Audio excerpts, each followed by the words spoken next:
Oh, you can't win a maiden with a big bear trap. That ain't very romantic, is it? Not too.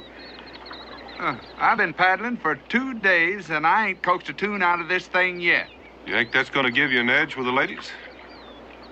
We're going to New Orleans, ain't we? I don't expect you to understand, you being a backwoodsman. But if they're in gingham, you gotta sing 'em. Hey, if they're in gingham, you gotta sing 'em. Ruin 'em if you don't tune 'em. That's pretty good, ain't it? You sing that under some windows I know, and you're going to get scalded for sure. You're probably right. Hey, how about this? I asked her daddy for her hand, said give it to me this minute. I traded a cow for my true love, for good measure I threw in a spinet. I know it's not going to be good for your plunking hand, but if you put that thing down and start paddling, we're going to get there a little faster. Daniel, ain't an ounce of romance in your soul. I'm stuck on a New Orleans lass. I met at the old Mounted Grass. She twirled her umbrella, bumped into this fella who rode in from Cumberland Pass.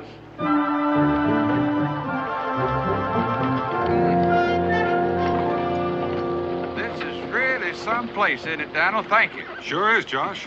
You know, I heard a fella talking to the hotel clerk, and he said there were 12,000 people living in New Orleans already. Just seems impossible. You know it? All of these people crowded into one little old bitty place. I'm sorry. You know, I got a feeling that you could live here for a year and still not meet everybody. You know something, Josh? I hadn't thought much about it. You could probably take Boonesboro, put it across the street, people pass it all day long, would never even see it. More than likely, but that's all the more reason for living in Boonesboro. Oh, I wouldn't want to live here. But you gotta admit it's a good place to visit. I'm not gonna fight you on that.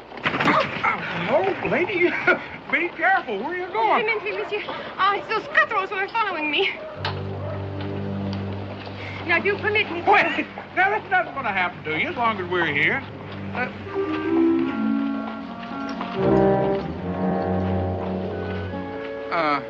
Now, since these streets are free and all, suppose you just find another one to play on, all right, little fella? And suppose you keep your overlong American nose out of our business. And that goes for your fur-hatted friend, too. Now get out of my way before I get... Out!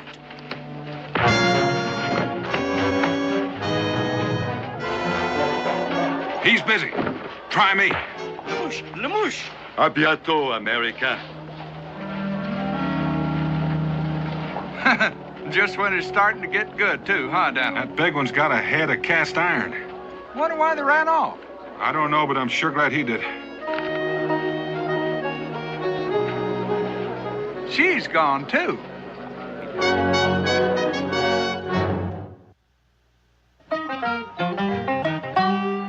Daniel Boone was a man, yes, a big man, with an eye like an eagle and as tall as a mountain was he. Daniel Boone was a man, yes, a big man. He was brave, he was fearless, and as tough as a mighty oak tree.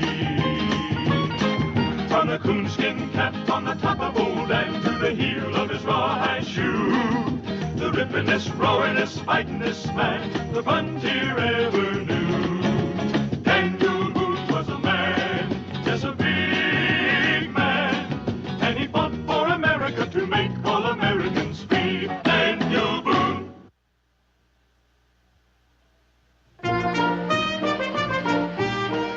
Well, why would she just run off without saying goodbye, thank you, or anything? Well, maybe she remembered something she had to do. Why would those two fellas be chasing her? Josh, you've asked me a question I can't answer. Bonjour, Monsieur Boone, Monsieur Clement. You have returned so soon. Mr. Hamel. Your business was concluded satisfactorily? Very well, thank you. As a matter of fact, it went so well, we'll probably be leaving tomorrow morning. Oh, that is too bad. Good for you, of course, but bad for me. It is such a pleasure to have you as a guest. Something is wrong, Monsieur Clement? I can be of some assistance. No, not unless you're good at solving riddles. Riddles, Monsieur? I think we'll just take the key and a good hot bath. Josh here's had a rough day. Ah, but of course, Monsieur. Number 12. Thank you. Come on, Josh, you've been waiting for something to happen, and it has. I think you can stand a little freshen up and make you feel better. Well, you ain't exactly no lily of the valley yourself.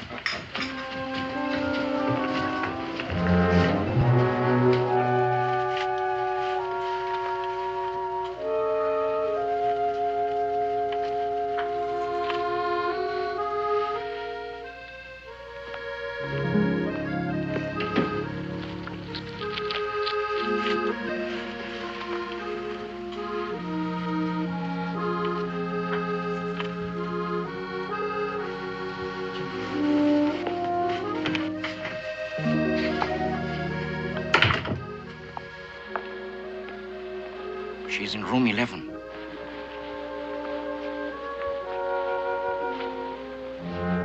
It's this way. I almost hope she refuses to tell me where she hid it. There it is, 11.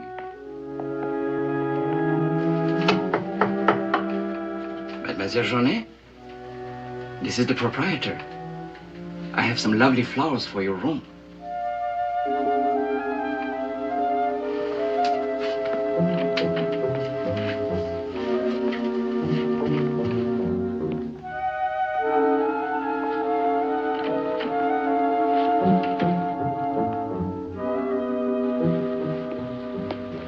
Thébault should have watched the hallway for the girl while you searched the room.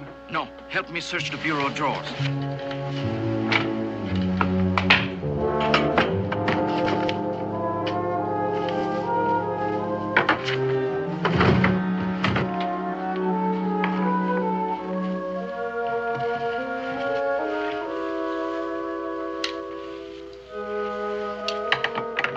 Thébault.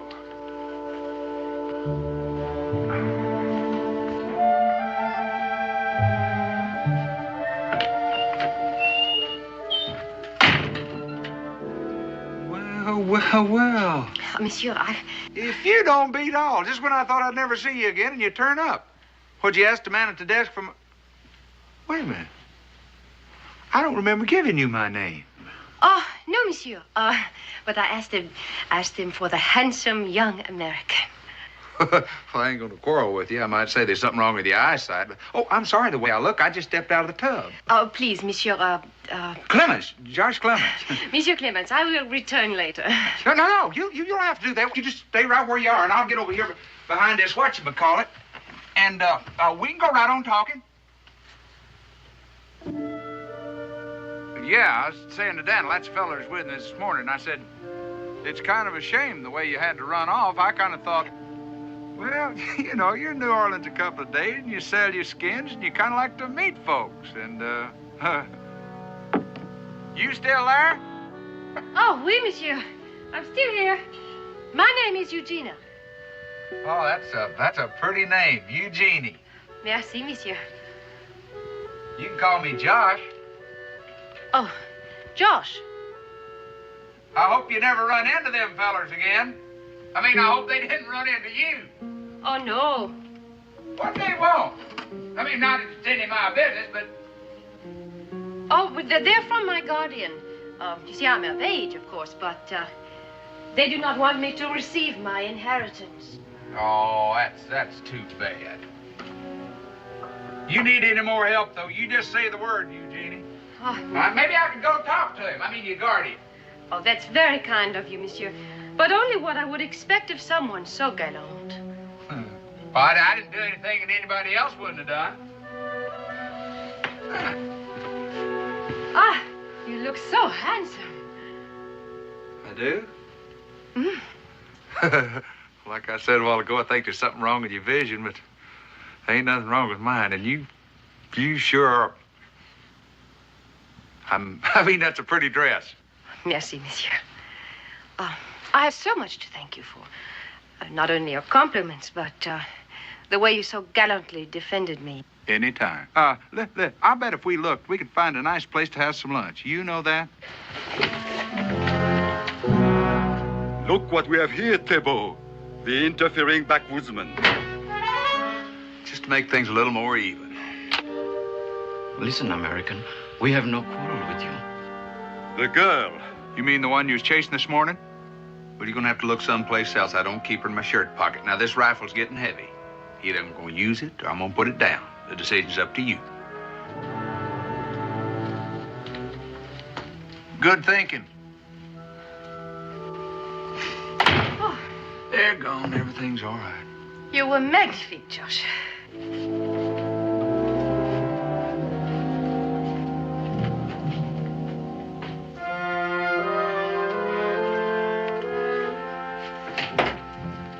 Daniel. Eugenie, it's my friend Daniel Boone. Daniel, this is Miss Mademoiselle Eugenie. Journey. Enchanté, Monsieur Boone. Miss Jonay, I just saw the two men that were chasing Miss Jonay. If they don't know she's in here. Guardian, they work for her guardian. I'm sure Monsieur Boone is not interested in my troubles, Josh. Well, that's not so, Miss Jonay, if we can be of some help. See, Eugenie? Well, Daniel, her guardian's trying to steal her inheritance. Well, have you been to the authorities? Oh, well, no, because you understand it's a family matter. I see. I have imposed upon you long enough, gentlemen. Well, I thought we was going to have lunch. Oh, another time, perhaps, Josh. Supper? Oh, we shall see. You know, them two fellers might still be out there. Oh, well, I'm right across the hall from you, and I'm sure they will not try anything again. Au revoir. Au revoir, monsieur. Daniel, do we just have to go home tomorrow? Well, Mr. Phelps is going to pay us for our first thing in the morning. Yeah. We just now agreed and arrived at a price. We could stay here in the city. And, of course, with the things happening to you that are bound to happen to you, I would say there was an excellent chance of your ending up without a shilling for a whole season's worth of trapping. All right. Look, Well, now, Josh, you are a grown young man, and I will not stand in your way if you want to stay here in the city and spend your money.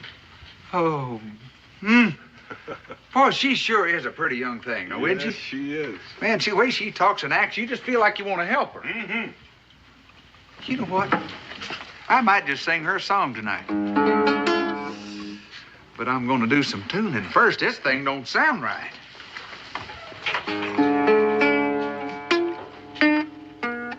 The American may know something. The girl could have confided in him. I can make him talk. No. I will do it my way.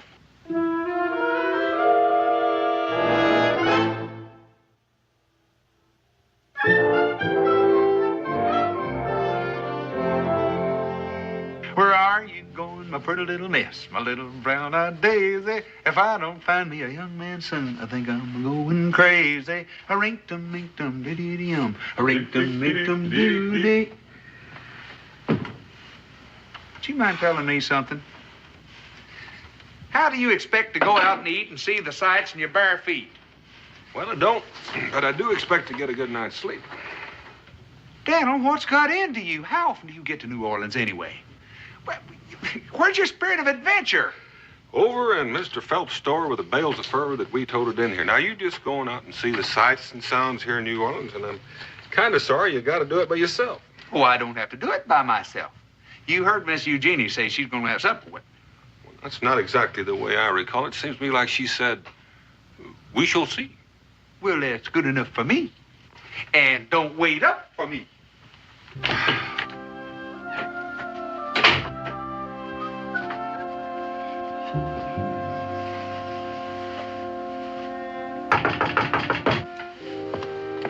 Who is it?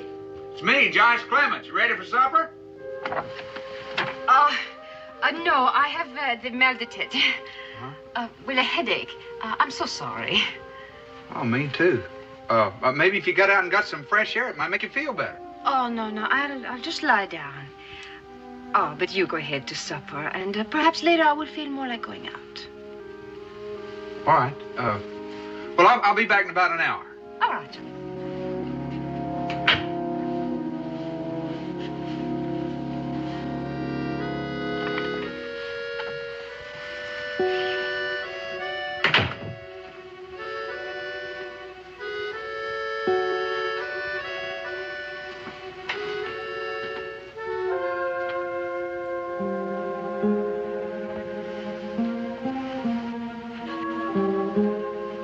Evening. If you're looking for Josh, I thought he was with you. Oh, Oh, Monsieur Boone, what you must think of me entering your room without being invited. I had a terrible headache, and I told Josh that when I felt better, I would come over. Well, that's perfectly all right, mademoiselle. Oh, I did not know, of course, I did not even dream that you would be here. When you see Josh, would you tell him that my headache is much better? Well, if you would like to find him, he's probably in that fancy eating place over there across the street. Oh, well, merci, monsieur.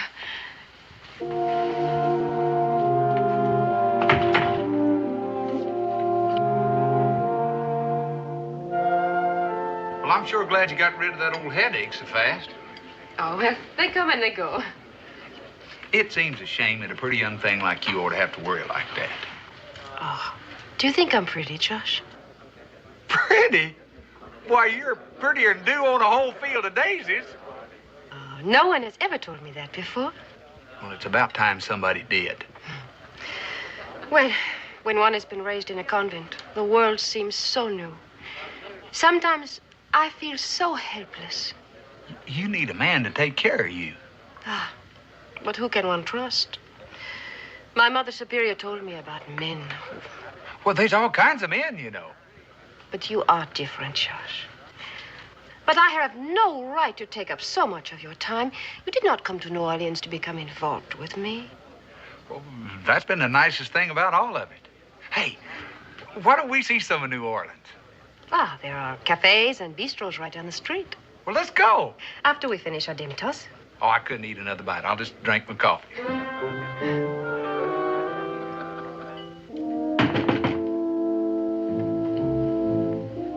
Who is it?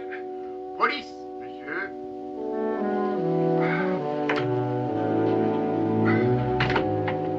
I'm sorry to disturb you, Monsieur Boone. This is... Captain Roquelin, à votre service. Well, in that case, Allez-vous-en. If you excuse me. would you have a seat? Non, merci. Wasn't aware that we'd busted any of your laws. Oh, no, monsieur. Far from it. I only want information. Pardon. Information. Information?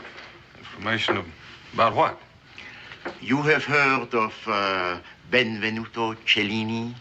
No, I can't say that I have. The world's greatest gold and silversmith.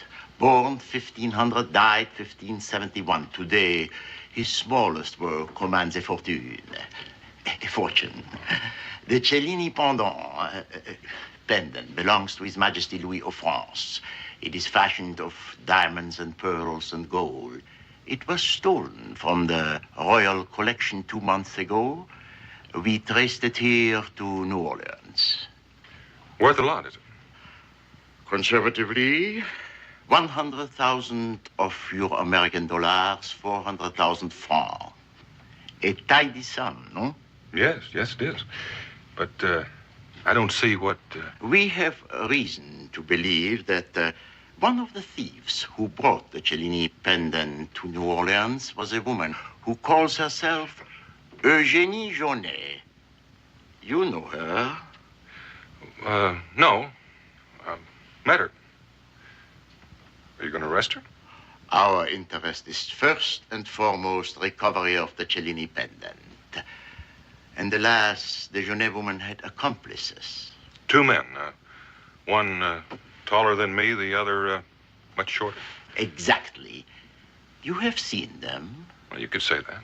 Our information is that the Jaunet woman had stolen the Cellini pendant from the accomplices so that they too pursue her. Well, I will disturb you no more, monsieur. Perhaps I will return to talk to your friend. He is out. He is. We policemen have our informers. Is he attracted to Mademoiselle Jaunet? I would not blame him. Well, you might ask him yourself. Indeed. You have been most helpful. This is the wonderful time of the day in New Orleans. When the sun goes down and the breeze is just coming up across the river. All the lamps and candles are lit. Is it not gay, Josh? Yes, it is. You sure don't find nothing like this in Boonesboro, I'll tell you that. What are you thinking about? Just remembering how soon I got to go back. But I'll say one thing. Meeting you has made this a beautiful trip. You get to New Orleans often? This is my first visit. Is that right? Well, where'd you say your guardian was from? Oh, well, do you know this part of New France well, Josh? Natchez Trace. About all I know. Well, it's up country New Orleans, a place called Fontainebleau. Fontainebleau. Oh, look. How pretty. Your guardian, he wouldn't hurt you, would he? Oh, to get his hands on my money, I'm afraid he would do anything. What's his name? Just in case Daniel and I might run into him sometime. Brooklyn. Rockland. How soon will you have to leave New Orleans, Josh? Daniel said tomorrow. But we might be able to squeeze another day out of it, though. It is the custom when new friends part that the man give the woman a gift, a keepsake, a memento of their meeting. I think it's a good idea. I did real good at the first, and I'd be glad to buy you a keepsake. Oh, no, it must be something that you already have. You understand, it's the custom. I understand, but I don't think I got a thing in the world you'd want. Oh, well, I'm sure if we think very hard, we will find something. I did bring an extra buckskin shirt with me. It's got fringe all over it. Becky made it for me. That's Daniel's wife. You'd like her. I don't think that a shirt would be exactly right, though. Do you? No, I guess not. Well, I ain't got no ring or nothing like that. Ring would make a good keepsake, wouldn't it? Oh, very good. Something that you cherish and carry with you. Well, I'm a doggone if I ain't looked through everything I got. And all I got left is my pack. Yes, and your guitar. My guitar. You cherish that? Yeah. But you wouldn't want no big old guitar. Oh, no. It's, of course, much too valuable for you to part with. Oh, it's not that. It's just that you don't connect up ladies and guitars, you know. I mean, I'd be glad for you to have it, but... Oh, no. It's much too valuable. Well, it's not as valuable as our friendship. Oh, no, absolutely no. Oh, I'd just be proud if you'd accept it and take care of it and maybe think of me once in a while when you look at it. Well, there is that. I could keep it tuned for you until we meet again. Sure you could. Eugenie, please. Please say you'll keep it as a keepsake. Well, only if you will accept this from me. I'll cherish that as long as I live. Now, you wait right here, and I'm going to go get the guitar. Miss Jonah come back with you? She sure did. She's right across the hall. Why? If you'll lie just a minute, I'll tell you something. I'll be right back. Here. He's been a real faithful old friend. You be good to him, he'll be good to you. Oh, you can be sure that I shall. Merci, Josh.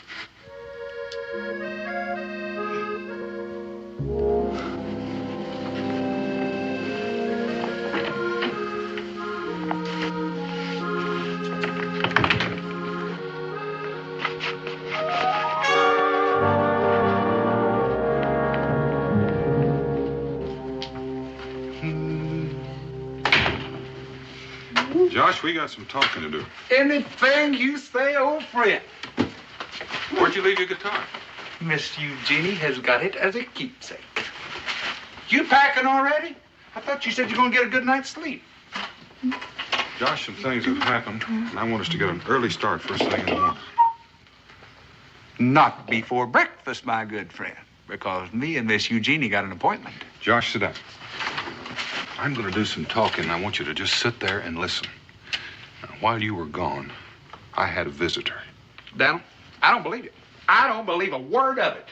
There ain't nobody ever going to convince me that that pretty little thing's a thief. I don't care who they are. And I can prove it. What did you say that policeman's name was? Rockland, not that it matters. See?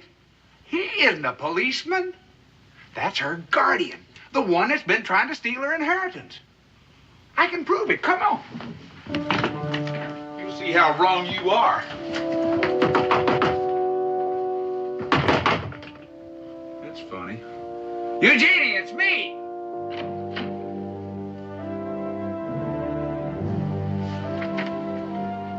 She ain't here.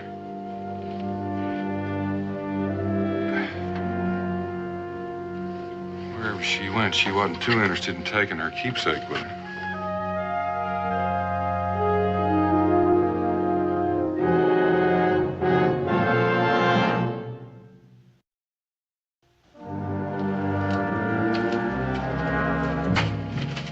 Have you found the pendant? Well, no, we didn't. Imbecile! We haven't done any good following her. Why bring the girl then? Remove the handkerchief. Certainly. Well, my girl, our first meeting since you left the ship at the wharf without the courtesy of saying goodbye to us. I will make her talk, Chief. You hear, Lemouche? No subtlety at all. But one must say of him that he enjoys his work. Now let us be done with all this foolishness. Amelia at the hotel is ready with the money. When you tell us what you have done with the pendant. $10,000, 40,000 francs. Enough to make you independent for life here in the New World. That is not enough for you. You had to steal from your own friends. From me! Who took you from the gutters of Calais and made a lady of you. Very well. Even my considerable patience is at an end. If you harm me, you will never see the pendant. Empty words. Our good friend Lemouche could make the Sphinx talk, I believe. I see you believe me. You know that I'm a man of my word. You will not leave here alive unless you tell us where you have hidden the pendant. And after I tell you, then what? Your freedom. And my share of the sale. Of all the nerve. 10,000 francs. A gift for all time's sake. And consider yourself lucky. I will deduct the 10,000 francs from my share. And not 1 centime more, Eugenie. Very well. I applaud your good sense. Well, I don't believe it. I just can't. I mean, after all, she was raised in a convent, Daniel. I don't mean that I don't believe you. But she told me that her guardian was doing his best to steal her inheritance. Including pretending to be a police officer. Now, come on, Josh. It's the Americans. They're in my room.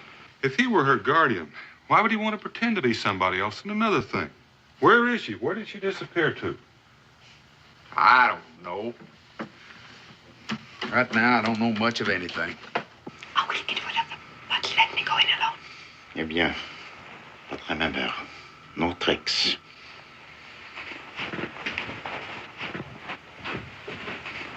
All right.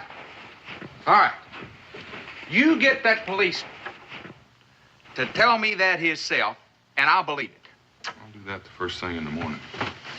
Oh, Monsieur Boone, Josh. What a surprise. Where you been? Oh, well, I was out. Now I'm back. You know, while you were gone, that fellow you said was your guardian, he came over here and told Daniel he was a policeman. Miss Jonay, Captain Roquelin paid me a visit tonight. Now, normally we don't go poking our noses into matters that are not our concern, but you've kind of made this into our business by involving Josh. So I think we're entitled to know what's going on. Oh. Well, you're right, Monsieur Boone. I did lie to you. Yes, Roquelin is of the police and not my guardian. I said that only because even now I cannot bear to think I'm a criminal. I, messieurs, am of the French upper class. And when my poor father and mother died, I was left penniless to bring up a younger brother. All that we had went to pay the death duties, and only one thing left, my mother's diamond pendant. The Cellini pendant. Oui. That was to be my dowry. And My brother fell in with the bad companions and, in order to save himself from going to prison, sold my pendant to a minister of the king. Messieurs, without my knowledge. So I stole it back. There was no other way to get it. And I fled to America. Oh, monsieur, legally, I'm a thief. Morally,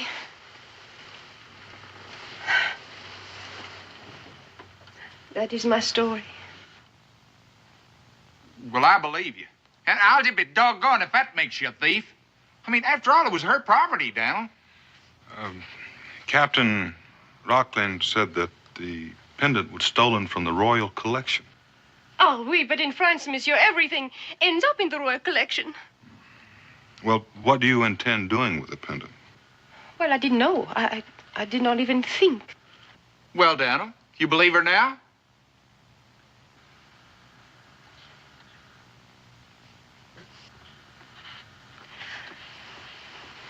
I can see that your friend is still in doubt, Monsieur Josh. And I can understand why. Well, he doesn't know you like I do. You're so very kind to me, Monsieur Josh. But under the circumstances, I think it would be best if you should retain your guitar. Well, it's your keepsake. Yes? Mademoiselle Journet, this is the police. Open the door. Oh, moment. Take it back, George. It's much too valuable for me.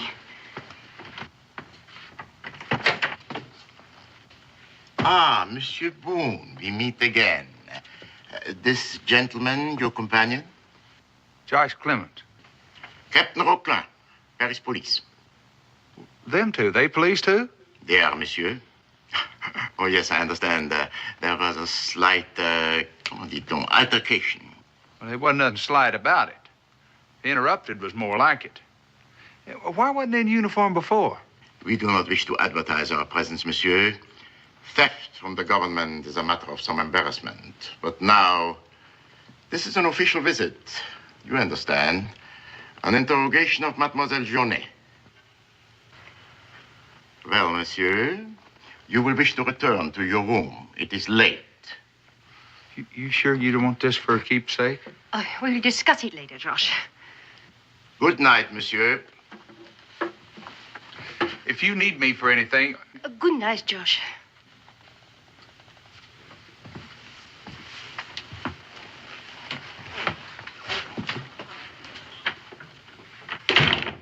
The pendant.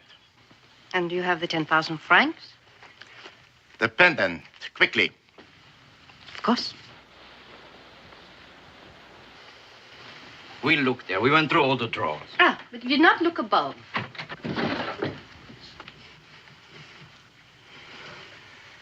It's gone. It's not there. Someone is taking it. She lies. It was never there. This is where I put it. But I do not. Yes. You have thought of something. No one else has been in this room except... Except the Americans. Now let us end this farce. Not only the Americans, Rockland. Also these two. Yes, and we found nothing. Yes, but what was to prevent them from finding the pendant where I hid it and keeping it for themselves? Yes, the point is very well taken. What was to prevent you from doing just that, Thibault? Don't you see what that gutter snipe is trying to do? She's trying to turn you against us. How could you believe? Where it is a matter of the Cellini, I can believe anything or nothing. However, had you stolen it, which has occurred to you, I'm sure, one time or another, had you stolen it, you would have never brought the girl to me. You would have, my good Thibault, ordered Les Mouches to strangle her and dispose of the body.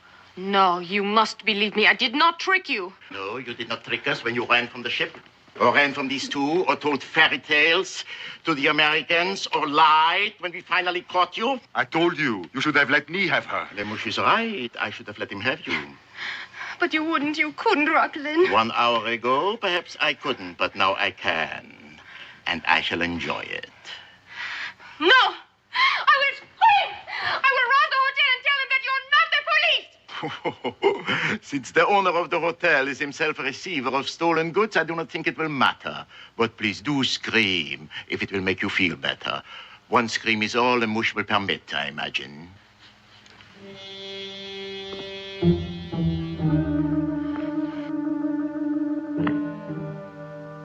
No, you keep him away from me.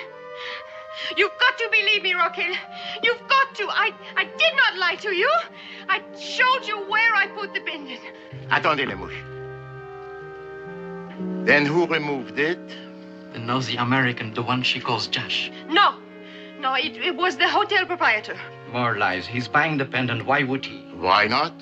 Why pay 400,000 francs for something if you can get it for nothing? Thibault, get him up here. Bien sûr. You have much to answer for, Eugenie. You better pray that we find the pendant.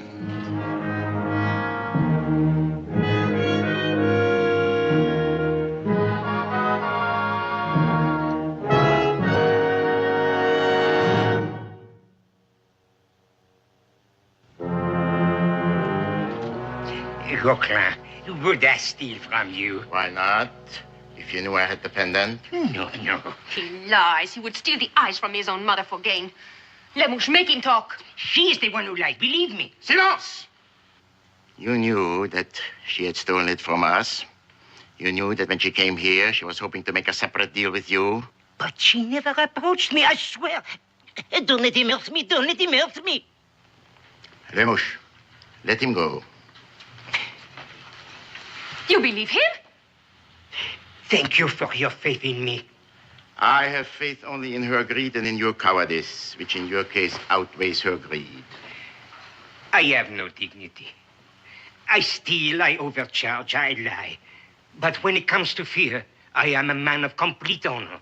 Please, Roquelin, tell him to get out. I'm getting sick. Bon. Allez-vous-en. Thank you. It was unkind of you to accuse me of betrayal. I go.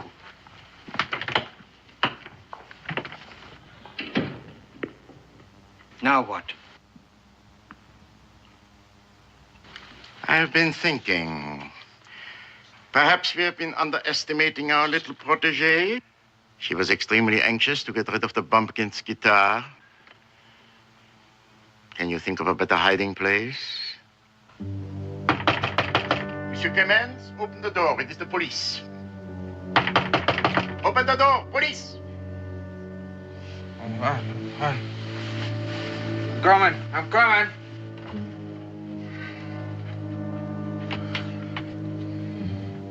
I regret the inconvenience, monsieur. Your friend, where is he? I don't know. He's not here.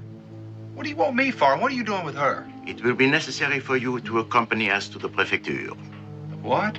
The police station. We will not keep you there long. We are still not satisfied with her story. Perhaps you will be able to clarify matters. Lemouche, the guitar. Well, what do you want with the guitar? Evidence, monsieur. Please get dressed and hurry. Inside, quickly.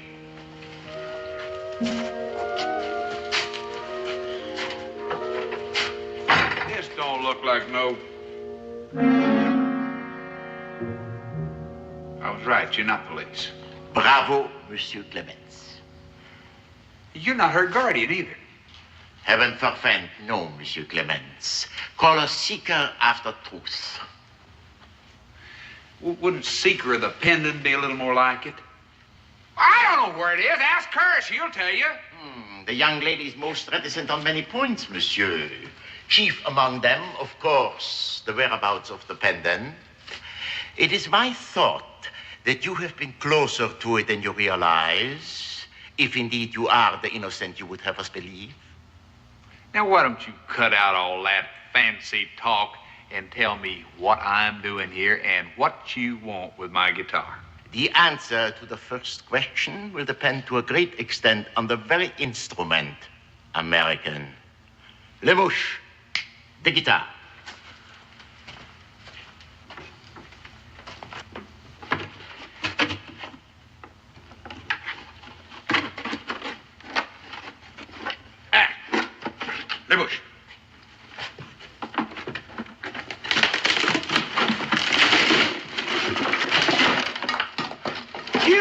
my guitar. He's not there. I never thought it would be. I confess my hopes were high. Was it there?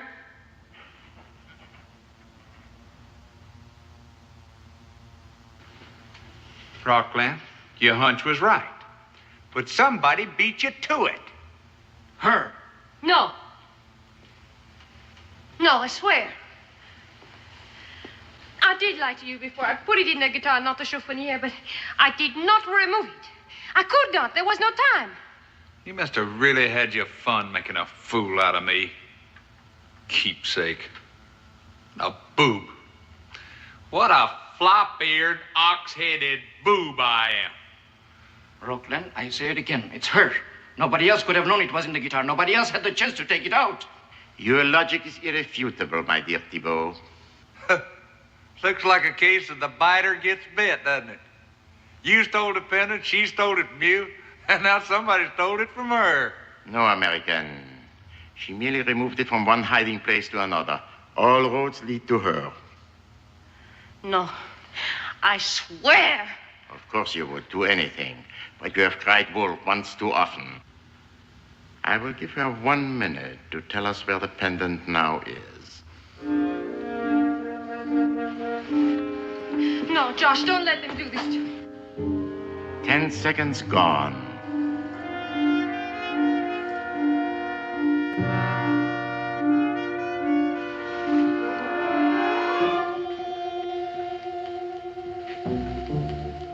$20 seconds.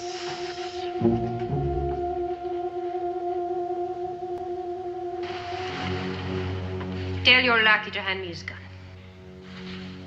I shall count to 3, then I will fire. You may even live a few hours, Rockland, in exquisite agony.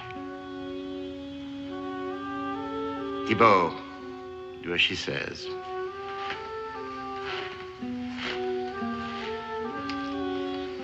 Thibault, you and your little friend over there.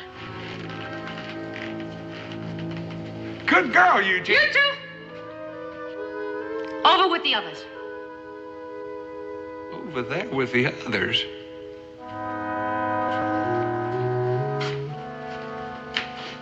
Now you turn around very slowly.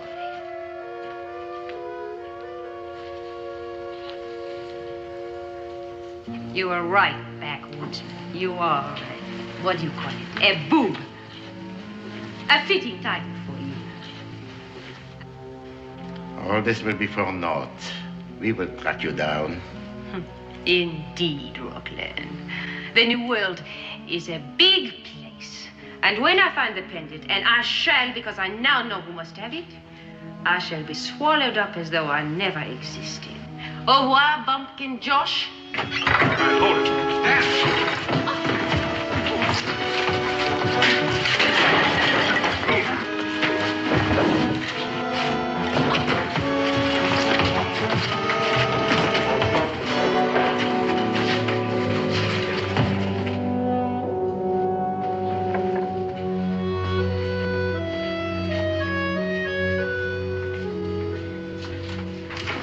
Josh, I knew that you would come.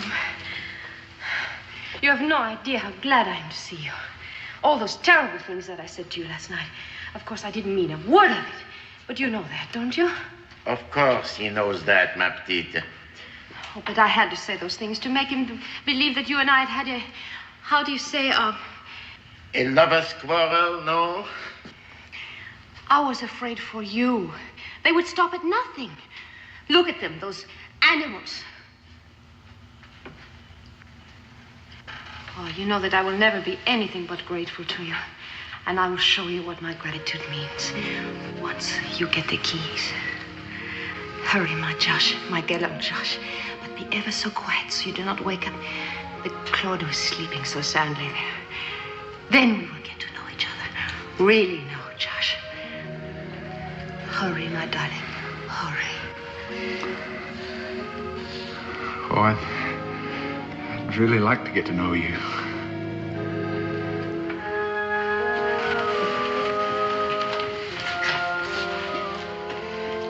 Just as soon as you get up.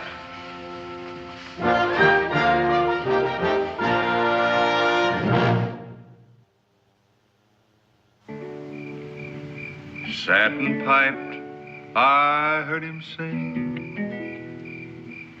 praise of Orly, Orly, Orly, made of golden hair. Sunshine came along thee, and swallows in the air.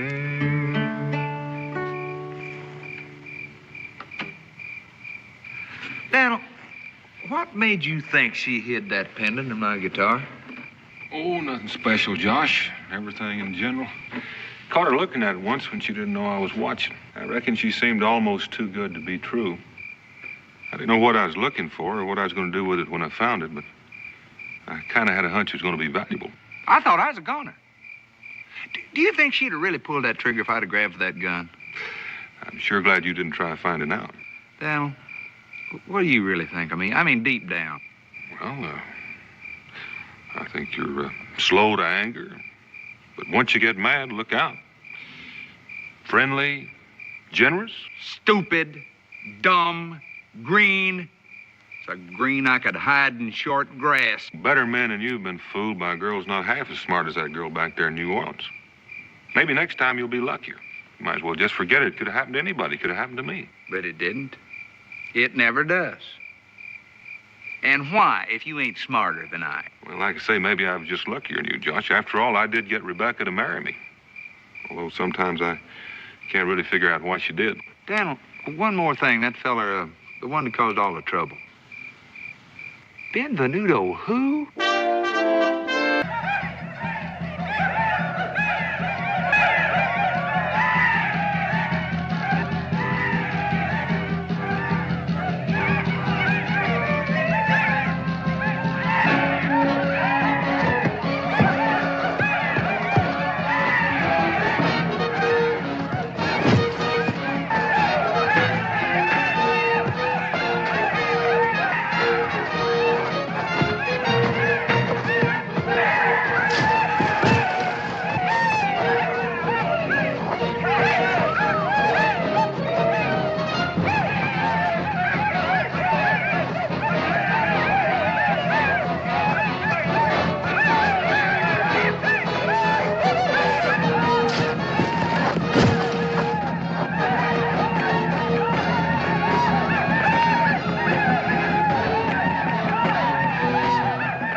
Daniel Boone was a man, yes, a big man,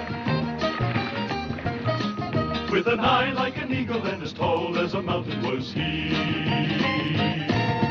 Daniel Boone was a man, yes, a big man. He was brave, he was fearless, and as tough as a mighty oak tree.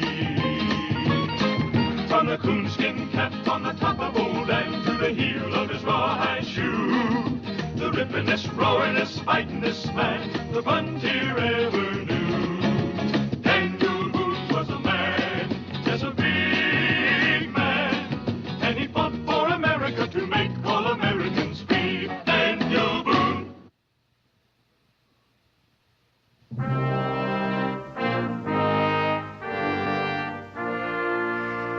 You're a long ways from home, Boone.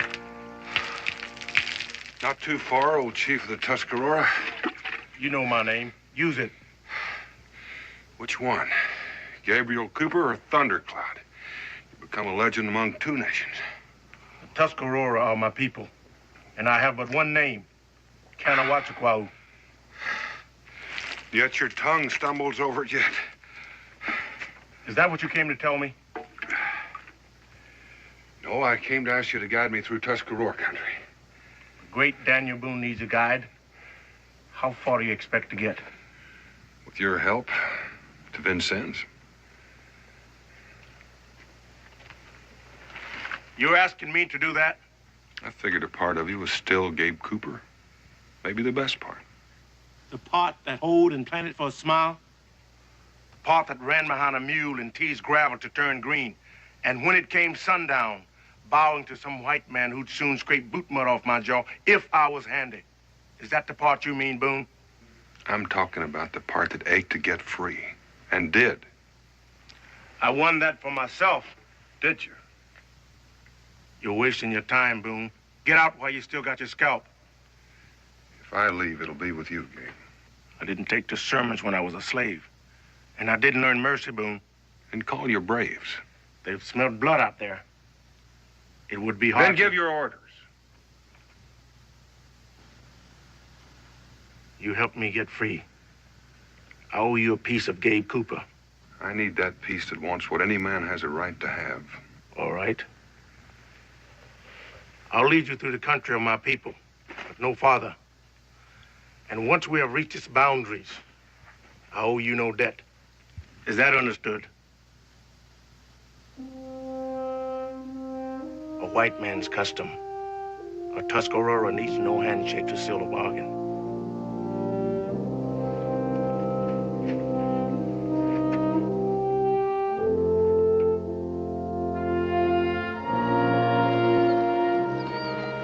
We'll come ashore here.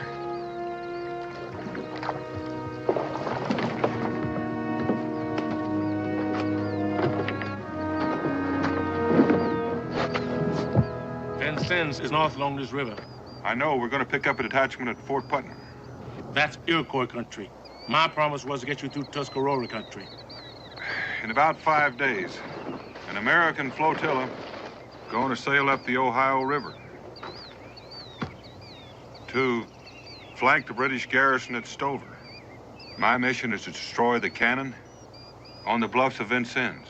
There's a British fort at Vincennes. Yes, but only on the side that faces the river. You aiming to go up those bluffs on the backside? While most of my detachment diverts the British garrison. And if you don't get those cannons? We will. Each one of those cannons is worth one of our boats. Our boats?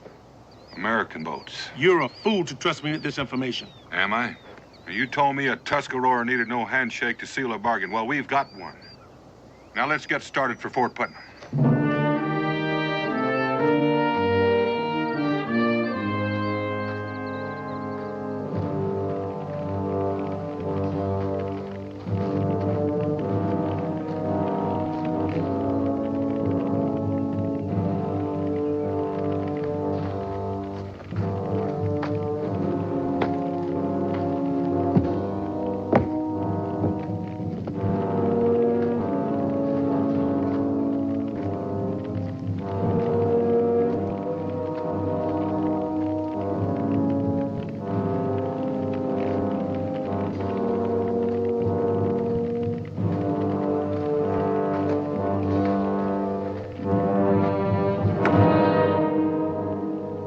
Iroquois. Don't seem like you got a war party left, Boone. Help! Help!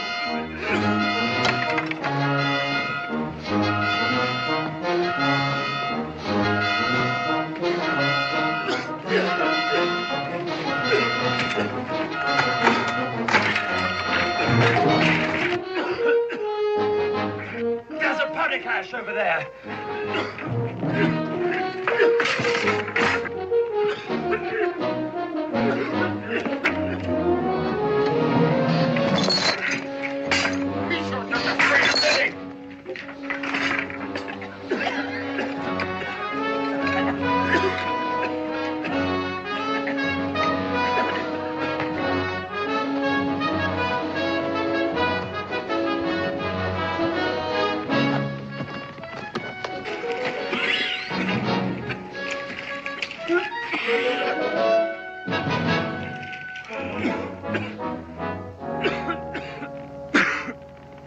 British officer doing in an American fort. The fortunes of war, sir. Why don't you tell him the truth, Addison? He's a dirty deserter. I think you'd find your story much more amusing, Stark. Shut your face! Our friend here has a talent for musketry. Except he mistook a fellow soldier for a redcoat. A natural mistake in the heat of battle. Or was it a mistake, Stark? Now simmer down, both of you. What's your name, son? Ada Webster, sir. They come on us last night. Murdered, massacred everybody in the garrison, then torched it. I could hear him wailing and screaming. I was chained up. You seen I was chained up, sir. You're lucky you was, too, Ada. Or you'd have got scalped just like the rest of them. I was ready. You heard me begging him to let me loose to fight. Sure, you was ready. You was ready to run like a scared jackrabbit. Not this time. I wanted to fight. Fight? Why, your breeches was flapping so bad, I could have swore you was going to sail upriver.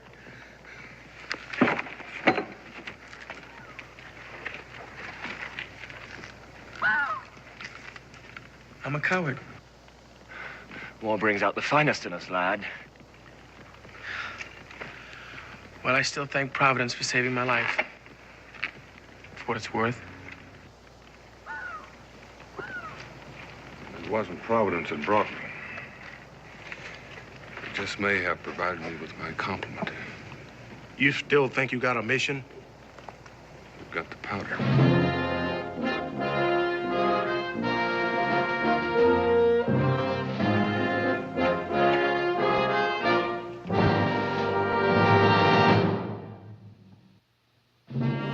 The cannon are on this bluff. They're muzzled toward the river, and they're lightly guarded. The main force is here, but I plan to come from the back. And blow up those cannons. Let me ask you something, Boone. Go ahead. We're toting that powder all the way from here to there, right? That seems stupid, don't it? How do you figure? Well, they ain't shooting them cannonballs down with spit, are they? They've got powder there, Stark, if that's what you're telling me. But I aim to blow these cannon without being seen. Now, if we can blow our powder underneath this rock overhang, we can destroy this gun position without anyone laying eyes on us. Yeah, but how do you know they ain't got a whole company of dragoons waiting there at the foot of them bluffs for us? They don't need them. They got the Tuscarora taking care of that for them. Indians? From here to those bluffs. Yeah, now, if that's so, what's to stop them from taking our scalps before we get there? He is. Gentlemen, meet Gabe Cooper, our guide to Vincennes. A slavey? That slavey happens to be a chief of the Tuscarora.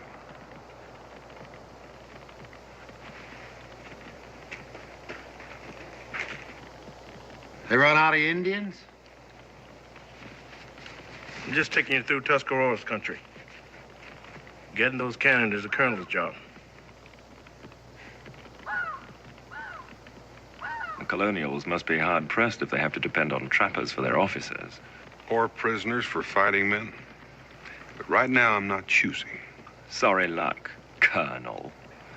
But I'm afraid your soldiers have fought their last battle for God and country. Yeah, Colonel. Looks like all you got left is us prisoners. Indeed, Colonel. A coward, a felon, and His Majesty's most loyal deserter. Shall we drink a toast to the Colonel's mission? First tactical order is to conserve water.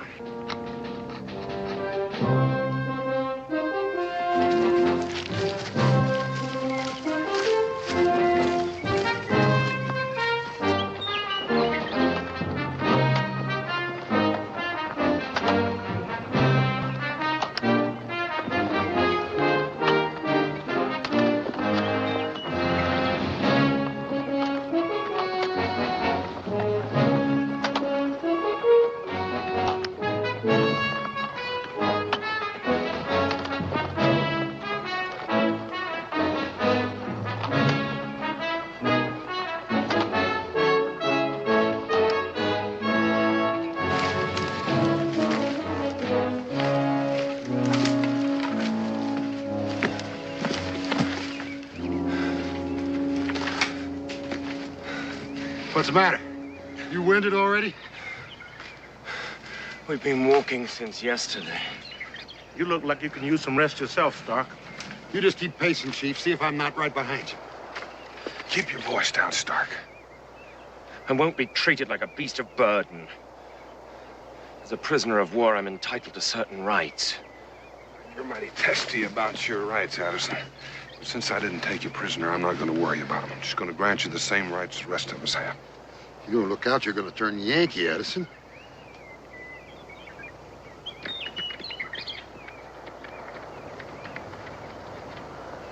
Mr. Boone?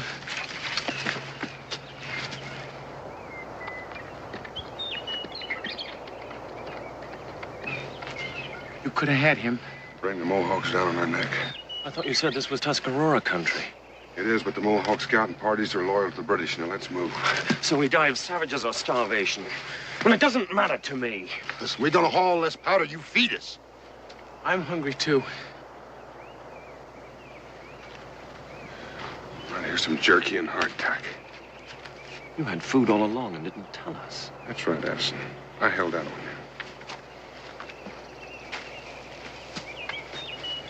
How long do you think it's going to last them? Well, I'll trade it for another day's march out of them. And then what, Colonel? Don't tell me your belly's growling too, Gabe. When it is, I'll let you know.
Let's go, Addison.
No fire.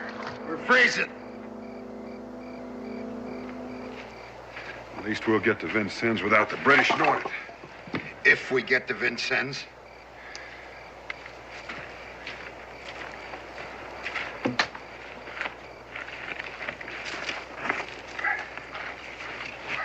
Let them have the fire, Boone. It could be the last one they'll enjoy.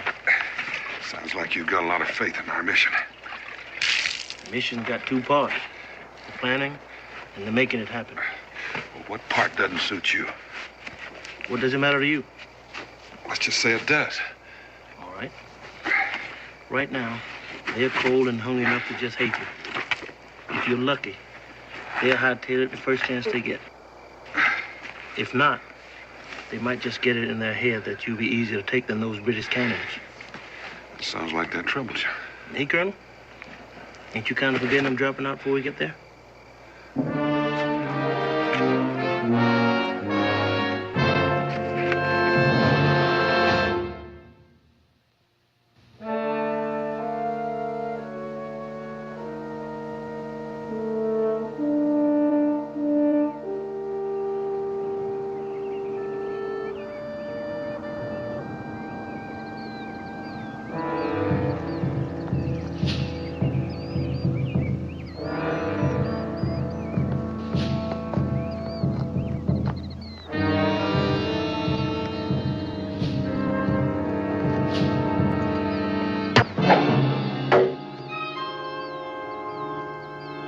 Stay down.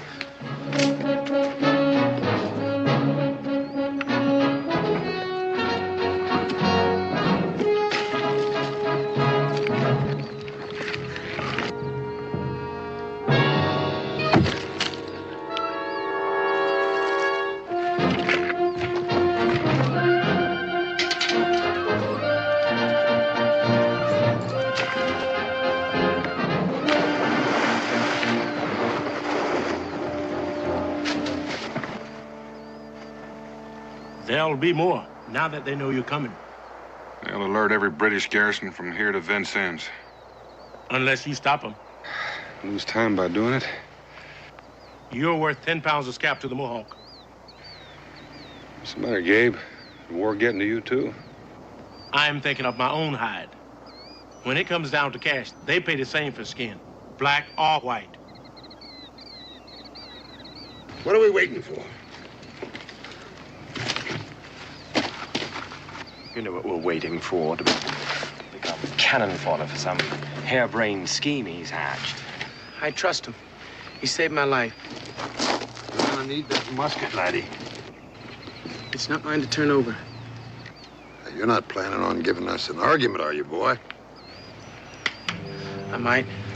Now, that'd be foolish to squeeze one off now. That's right, Stark. I bet you were real worried about me. Not now, I ain't.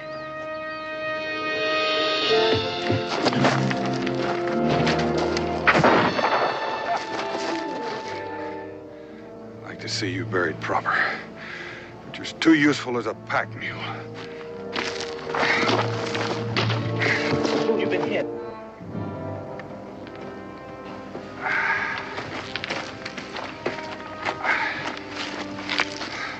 The ball went through clean.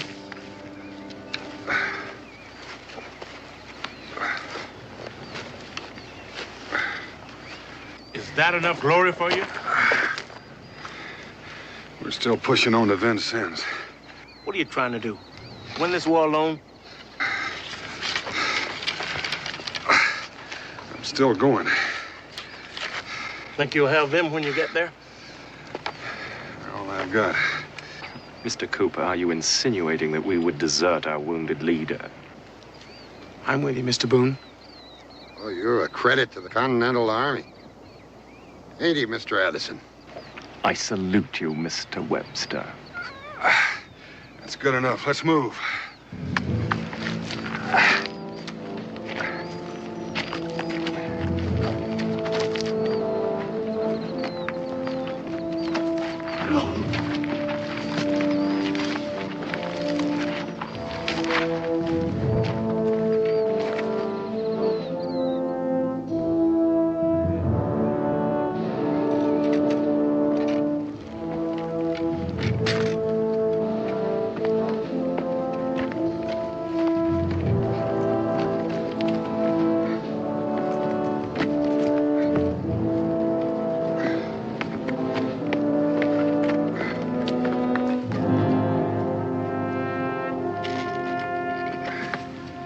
How you doing?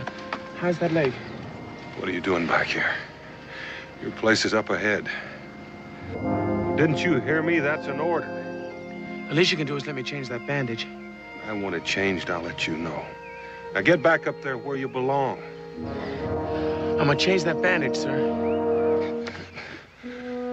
Webster, you're a coward.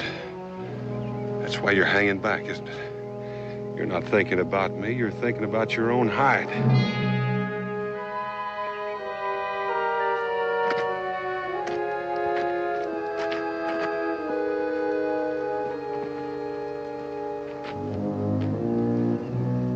Feel good about that? He was the only one with you. Now you lost him. You're supposed to be leading this column. I'm not one of your white soldier boys taking orders from you, Boone. We just made a bargain, that's all. Then keep it.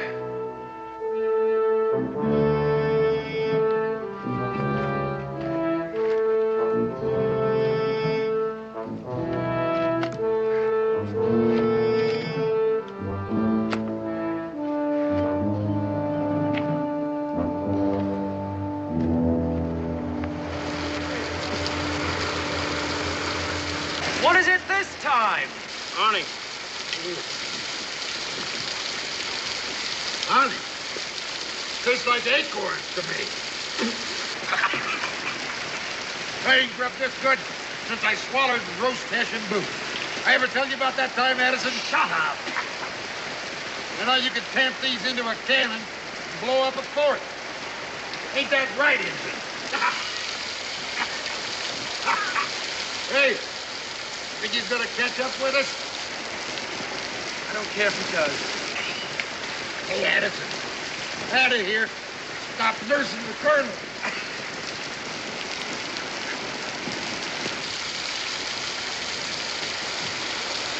Leave him be, Doc.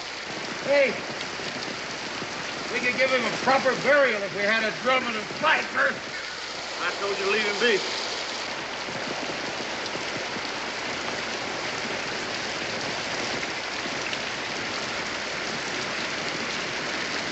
You talking to me, nigger? You might be chief to them Indians, but you're nothing but a runaway slave.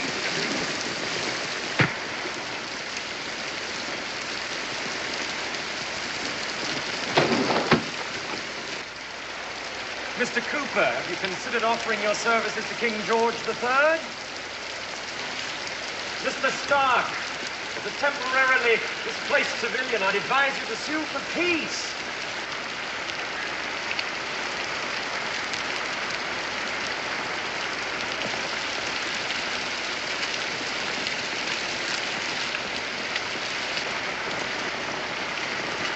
Your leg crawling with death and you're still trying to play soldier. I recall you're good at singing at burials. You bring up with fever. When we move east, I can get you to a Mohawk settlement. Trying to prove to me that a Tuscarora scalp is worth more than mine? You don't owe me that. You want to die? If I do, I'll take British cannon with me. We're moving out.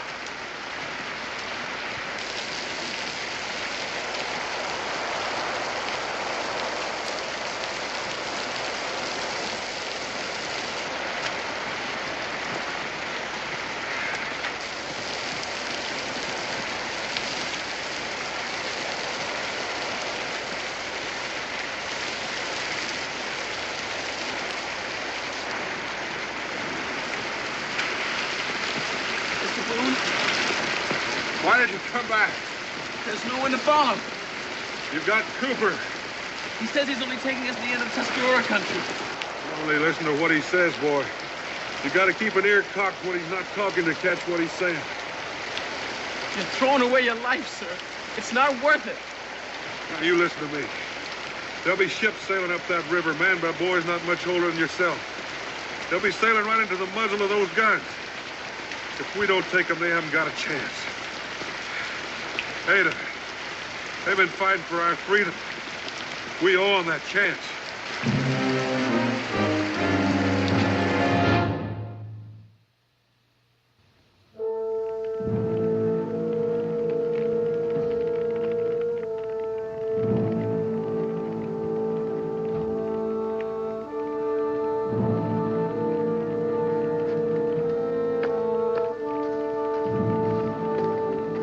get that bandage off, Webster. You're wasting time, Gabe. Maybe you lost track of it.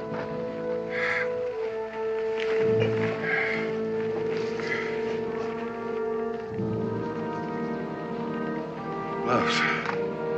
Be there by nightfall without me. You arguing with Thundercloud or Cooper?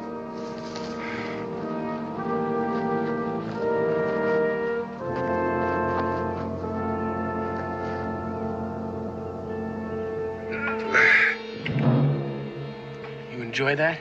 Easy, lad. Only the Indian in me.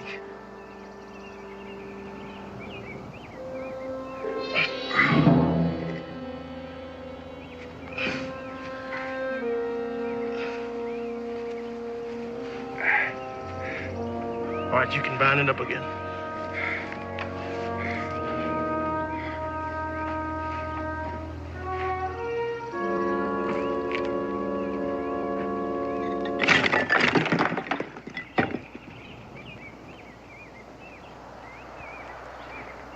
You're a man of many parts, Mr. Cooper.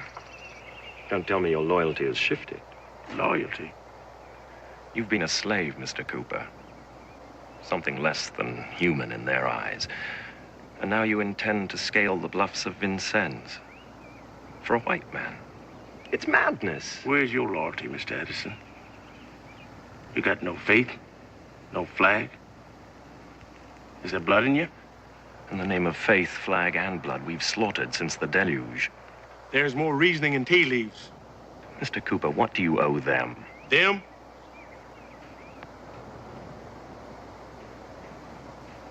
A powerful hurt.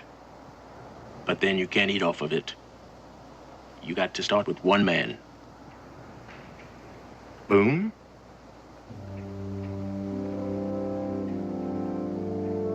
I owe him my freedom.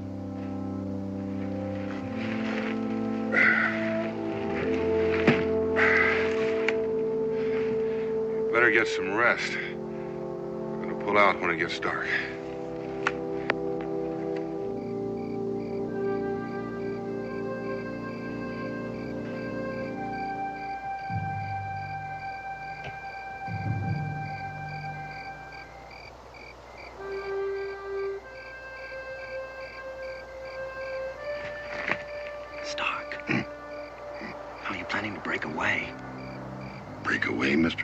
Escape, you fool! Boone's crazy, can't you see that? He still means to knock out those guns. Well, ain't that why he drove us here? Well, aren't we gonna do something? How do you suppose you're gonna get by him?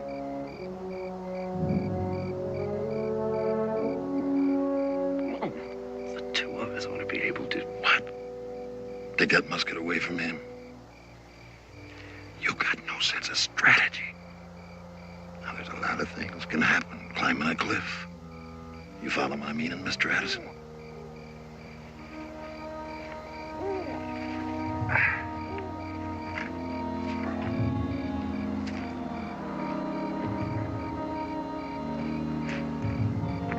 How's that leg? Good surgeon, Gabe. You ready?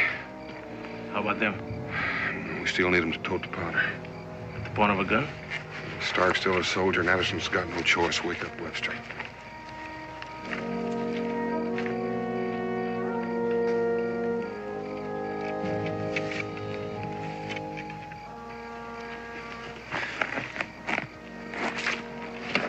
I never got to sleep.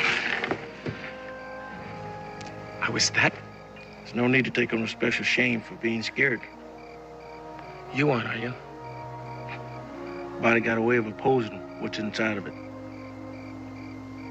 Do you think I have time for a prayer? You don't have to, do you? Sometimes I think I invented it. There wasn't much else to count on. All right, Gabe, get him moving.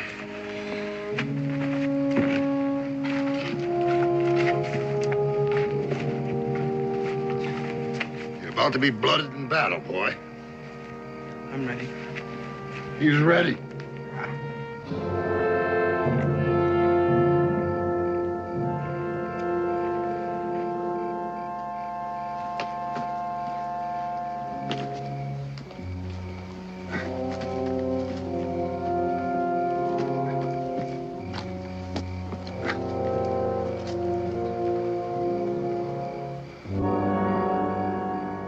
Looks kind of peaceful, don't it?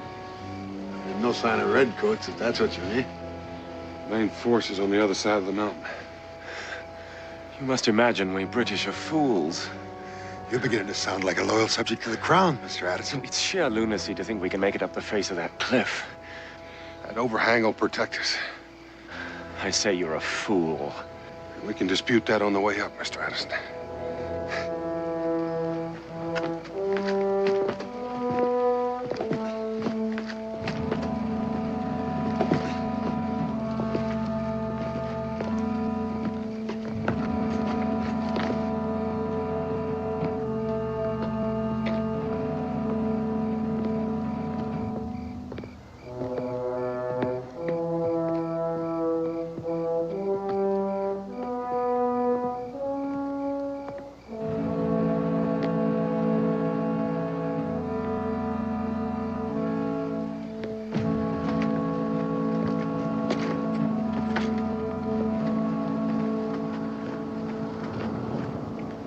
You have to be half cat to make that.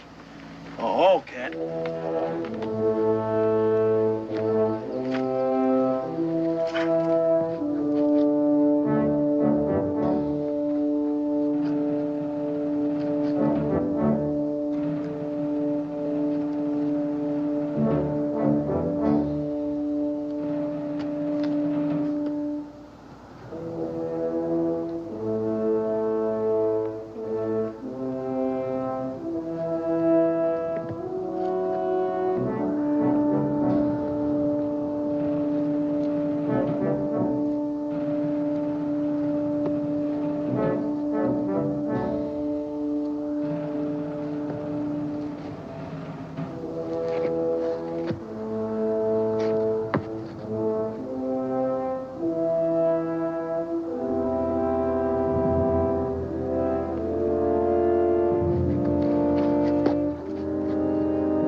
Put the kegs down.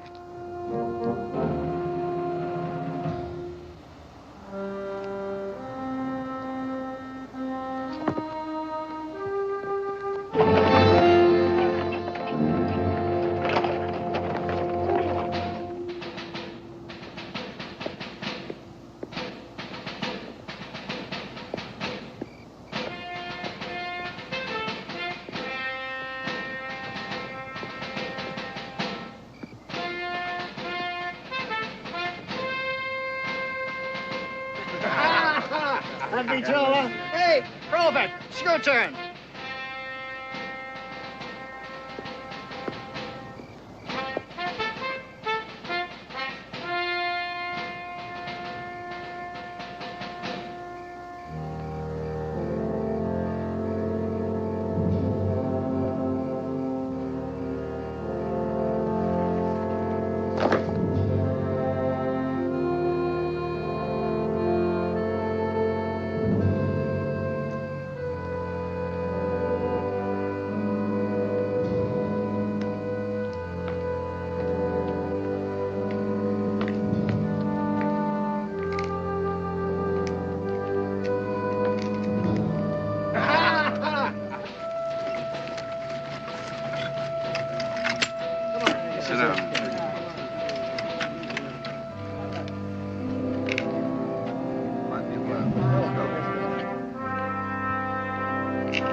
Make it easier for you.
Mr. Cooper?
We'll have to use their powder.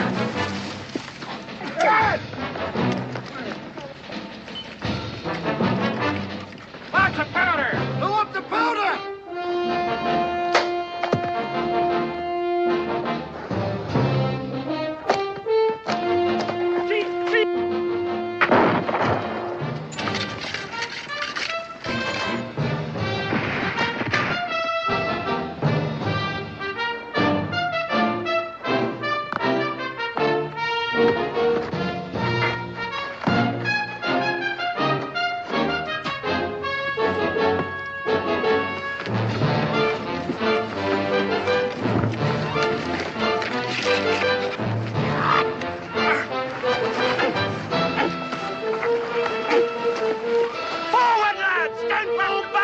Webster, get Addison!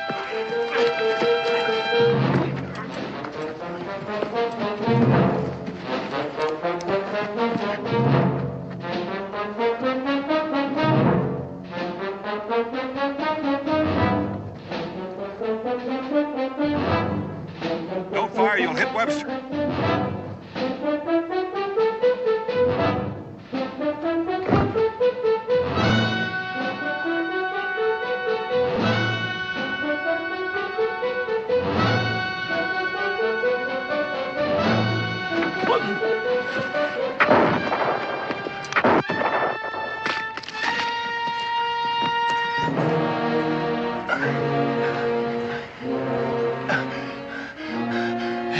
Danny.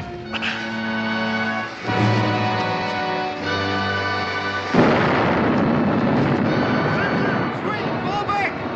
Can't I see over there? Fall back! Other side! There's no powder. What now?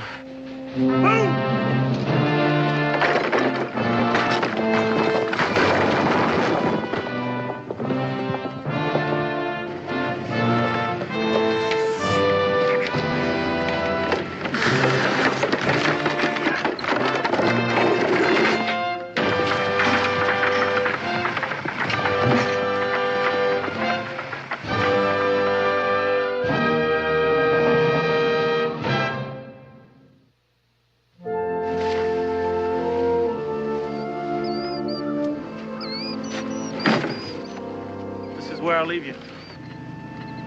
Do you really mean to go back to the Tuscarora? Yes. Unguando, Siane Neo.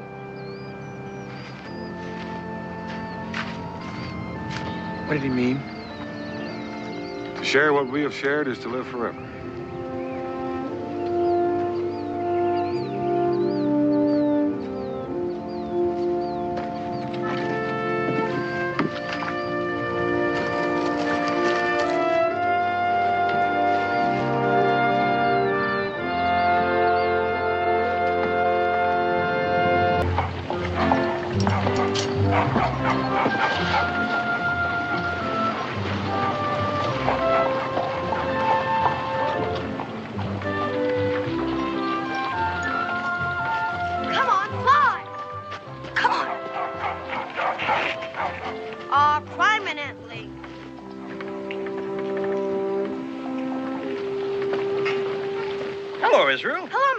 Sir? What are you trying to do, lad?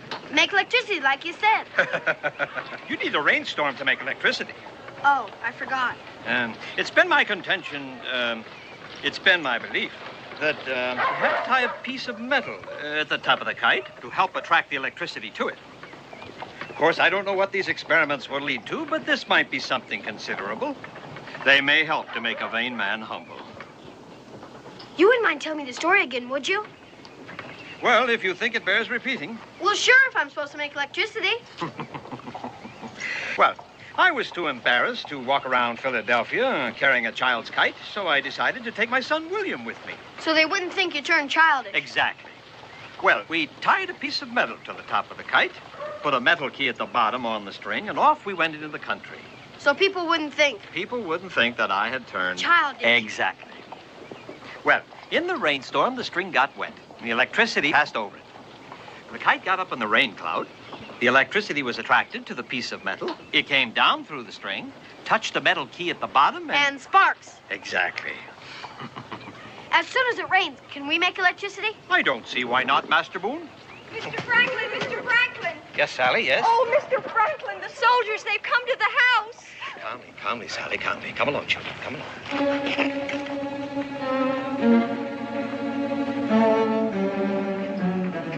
I'm afraid the sight of so many uniforms upset her, Mr. Franklin. No harm intended. Just what is intended, Sergeant?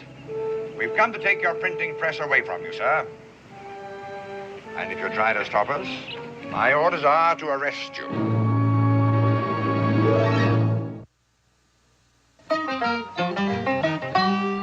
Daniel Boone was a man, yes, a big man, with an eye like an eagle and as tall as a mountain was he. Daniel Boone was a man, yes, a big man. He was brave, he was fearless, and as tough as a mighty oak tree. From the coonskin cap on the top of old Dan to the heel of his rawhide shoe, the rippin'est, roaring'est, fighting'est man the frontier ever knew. Daniel Boone was a man, yes, a big man, and he fought for America to make all Americans free. Daniel Boone. And furthermore, for printing and causing to be circulated in and around the colony of Pennsylvania such seditious, inflammatory, and rebellious pamphlets, it is the decision of the colonial governor that His Majesty's troops shall be directed to confiscate said printing press until further notice. Signed, the Honorable William Denny, His Majesty's Governor of Pennsylvania. You know, Sergeant, if Your Majesty continues to treat us as treacherous, conspiring rebels, he may prove himself to be right. I'm only doing my job, sir. Yes, yes, of course you are. Hey, you watch where you're going. All right, get this wagon rolling. Now, Daniel, you heard, eh? Yep. Hey, Paul, where's Cully and Walt? And the others? The wagon and supplies. Well, we can't get them without English pounds. They stopped me at the warehouse. Said there's a new law. You can't buy any supplies with furs or anything unless you use their currency. What? No pounds, no supplies. What are we going to do, Paul? Do? I'll tell you what we're going to do, young sir. We're going to sit down and think this thing through. Now, this has been a very bad day for both of us, Daniel. In fact, the only encouraging thing about it is the ham that you brought for dinner. Well, many a meal has been lost for want of meat. Come along, son. Come along.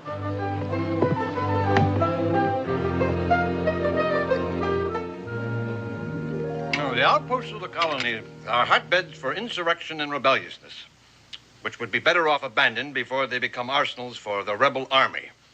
So Governor Denny was heard to say one evening last week. I presume that's what was on the governor's mind when he ordered His Majesty's warehouses to accept only British pounds for supplies. They mean to starve us out to force us out. Yes. Yes, very much so. But why, Pa? Well, Israel, I reckon they're afraid we're against them.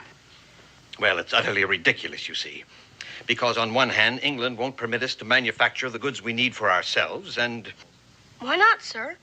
Well, because they want us to use the goods that they manufacture. Which we'd be more than happy to buy. Yes. Yes, we would. Well, I wish there was some way I could help you, Daniel. I understand. You could help me a great deal if you would permit Israel to stay with you a couple of days. Well, I'd be delighted to, of course. But what will you do, Daniel? People are waiting for those supplies. Yes. Yes, of course they are. Of course. Well, it's getting quite past my bedtime. I presume you'll want to discuss your long journey with your son? Yes, sir, indeed I will. Now, you're sure about... Oh, no trouble at all. It's a pleasure having him here, actually. Well, good night to you both. Good night, Doctor. Night, Doctor. Good night. Now, Israel, you're going to behave yourself, because Dr. Franklin is getting home. Yes, Pa. I'll be back before sundown tomorrow. Pa, isn't this a wonderful house? I mean, there's so many rooms and windows and everything. Yes, it does make our cabin look a mite plain and simple. I didn't mean that. I know. Why don't you and I get a little sleep? All right.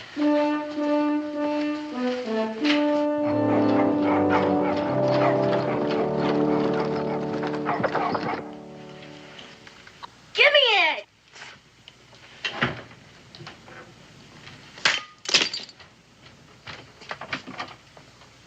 Mr. Boone, please, I must do my work. But we're your guests. Mr. Franklin, sir. Well, accidents will happen, eh? No matter. I'm sorry, sir. You can deduct it from my wages. But it was my fault, sir. I have to do my chores. Chores? He thinks he has to do chores, sir. Like a servant or something. I've tried to tell him he and his father were your guests, and... No matter. I have to do my chores. You see, sir, that's how all this happened. We was fighting over who does the cleaning of the china. She's right, Master Boone. You and your father are my guests here, you know. I know. We've been other people's guests before. I know all about that. We've had people guest at our house, too. Lots of times, more than I can count. We have. You can ask anybody. Anyways, we're your guests, and I have to do my chores. That's just the way it is. You gotta help out the people who help you with your food and lodging. I see. It's just good manners, my ma says. Everyone does chores for them who help out with the food and lodging where I come from. Understand? Yes, she understands, Master Boone, and so do I. We all know that people from the southern colonies have a reputation for good manners. It's all right, Sally. It's all right. Yes, sir. Well, young Master Boone, let's see if we can find some work I mean chores for you to do, eh? Good. What are they? Well, let me see. Oh, the kite. Do you realize, young sir, that I'm responsible for many more things than just pulling electricity out of the air? I think I heard my pa say something about a stove.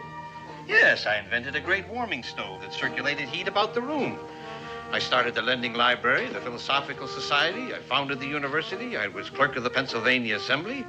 I started the fire insurance companies, the fire brigade. I was postmaster for the colonies for many years. Why, do you know that I even taught swimming? Did you know that? No. Yeah. Why'd they take your printing press away? Well, I guess they didn't like what I was writing about their king and his venal parliament and how they were trying to govern us. Oh. Yes. I see. Yeah, quite. Will they ever bring it back? Oh, yes, I guess so. They usually do after a spell. When?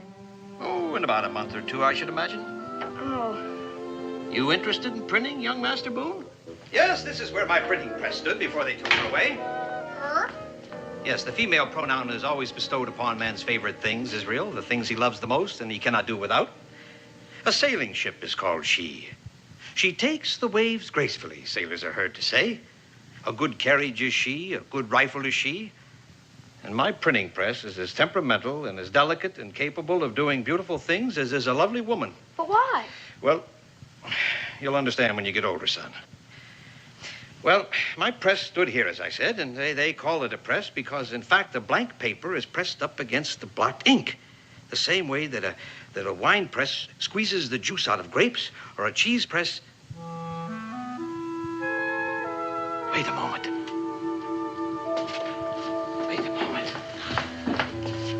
My printing press works the same way that this cheese press works. As a matter of fact, if I wanted to, I could probably get this thing to work. We could? Yes. It would take a little fixing, of course. Well, the cheese press doesn't come down low enough, but we could put wooden blocks in here to raise it up, and then the type would be locked in. We could slip a piece of metal between the paper and the type. We would have a uniform impression, and therefore we could print. You could? Yes. Would you like to see your name in print? You bet. All right, come along, then. Come along, Israel. Yes, now, if we were to print your name the same way that it was pronounced, it would come out Enub Lirsi. What? That's right. If we were to print your name the way that it was actually spelled, it would be Enub Lirsi. Enub Lirsi? But you spelled my name upside down and backwards, too. Upside down and backwards. Come around and look. Oh, I see. Now my name is spelled right. I mean, you have to put everything, all the letters and words, upside down and backwards before you can print them? Everything. Can you really get that to work like a printing press? Yes, I think so. With a little ingenuity, which in all immodesty I admit to having. Could you please, I consider it a big favor, print my name on a piece of paper? You see, I'd never seen my name printed before. I'd keep it forever and I'd take it wherever I go. Well... You can't really get it to work, can you? Yes. Yes, I think I can, young man, but the insurmountable problem is that we have no ink. No ink? No ink. You saw the soldiers pouring the ink out of the bottles when they took away the printing press. Yes, but, I mean, can't you just go to a store and buy some? No, the ink comes from England. And they keep it under lock and key. And they give it only to printers who promise not to print rebellious or seditious pamphlets. Oh. I've been experimenting with several recipes for ink, but unfortunately, I've not been very successful. I've tried everything, but nothing seems to work. The ink isn't black enough. I've used rainwater and alum, gum arabic, sugar, logwood chips. I've boiled it and strained it, but nothing seems to work. It doesn't hold the paper. The black just seems to fade away. Oh. I've tried everything, Israel, everything. Tapwood roots, powdered rocks, certain kinds of earth, but... It all fades away. Yes. I guess I better get back with my chores. I'm sorry, Master Boone. That's right, Mr. Franklin, sir. Pa! Pedro, you been behaving yourself? Yes, Pa, honest. That's good. I'd like to talk with Dr. Franklin. Yes, Pa. Well, have you devised a plan? We've arranged for a fire. A fire? There's a wreck of an old hull tied alongside the wharf right next to one of His Majesty's schooners. While the guards are trying to put out the fire, we'll be loading a wagon. We have a fair chance of making it. Do you realize how many garrisons of troops there are between here and the Cumberland Gap, Daniel? Yes, I do, and we'll have to take the long way around. Of course, we'll just be traveling at night. It sounds risky to me, Daniel. Very risky indeed. Once we have the wagon loaded, the men are on their way, I'll come back for Israel. Getting those supplies out of here and taking them past the guards is a very dangerous plan, Daniel. Well, if there's some other way to do it, Dr. Franklin, I'll do it.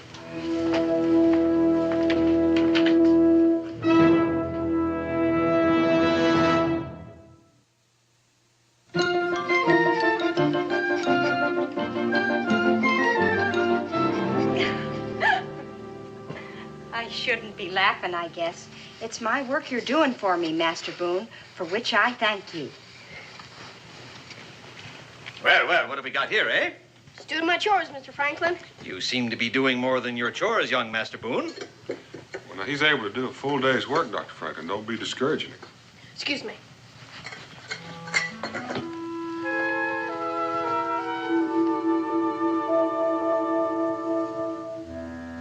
There's nothing so black as lampblack. Daniel, go out and get your supplies. Get a whole wagon load of supplies, and with money. Money? Well, where are we going to get it? We're going to print our own. But I thought... No, they may have taken away my printing press. But they didn't take away my cheese press. Put it right here, Daniel, right here. What about the ink? You said yourself, sir, that... Well, lampblack is the answer to making ink black, young man. You gave me the idea yourself. Well, will it work? Well, I believe so. I don't think there's any reason why it shouldn't. Dr. Franklin, you said those supplies were for British citizens only, and important ones at that. Yes, well, as long as I'm counterfeiting money, I may as well counterfeit papers for you, too, to identify you as the steward and the purchasing agent for the estate of the Earl of Norwich, a kindly English gentleman who lives some 40 miles south of the city. What does counterfeiting mean? Bogus, fake, made to look authentic, but in actuality, it's worth nothing. Now, Israel, I want you to gather all the lamps in the house and light them right away. Wouldn't it be strange if somebody walked in and saw the lamps lit and the sun's right overhead? Israel, do what Dr. Franklin said, and right away.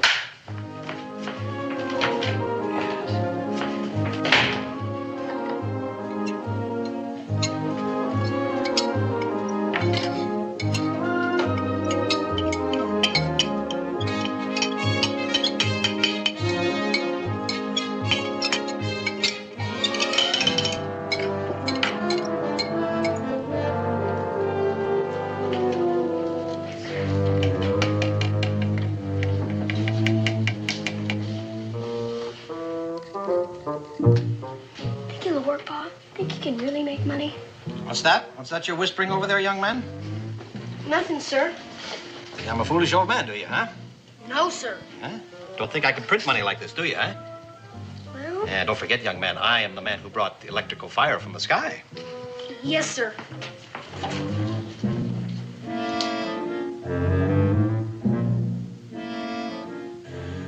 With all due respects, Dr. Franklin, I have my doubts. Daniel, I can hold my own with the best of those counterfeiters.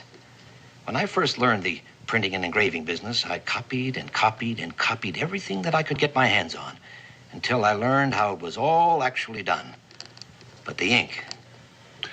It's beginning to look like ink. Well, I hope so. As a matter of fact, I'm always very enthusiastic about my discoveries until I discover that some of them don't actually work. I didn't want to dampen Israel's spirits. But several months ago, I hit upon the idea of using black beetles to color ink. People thought I was daft, of course. I sent Sally and her family out scouting all over Philadelphia, buying up all the black beetles they could find. I used several hundred of them. I must admit, I felt rather like a monster drowning all those poor black beetles for nothing.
George.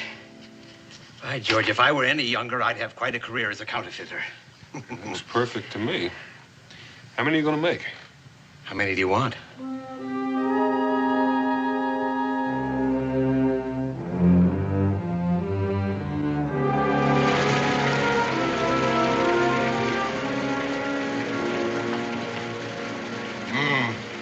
I would have preferred that it hadn't rained tonight.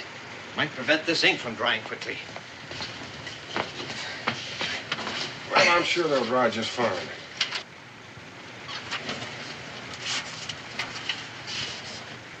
What's the matter, son? Nothing, Pa. Oh, just hungry, I'll wager. Say, did I tell you about all the work, I mean chores, that your young man did for me here today? Yes, sir, you did. He does you honor, Daniel. Israel, where are you matter, son? Sorry, Mr. Franklin, sir. It smells like that supper's almost ready. Come on.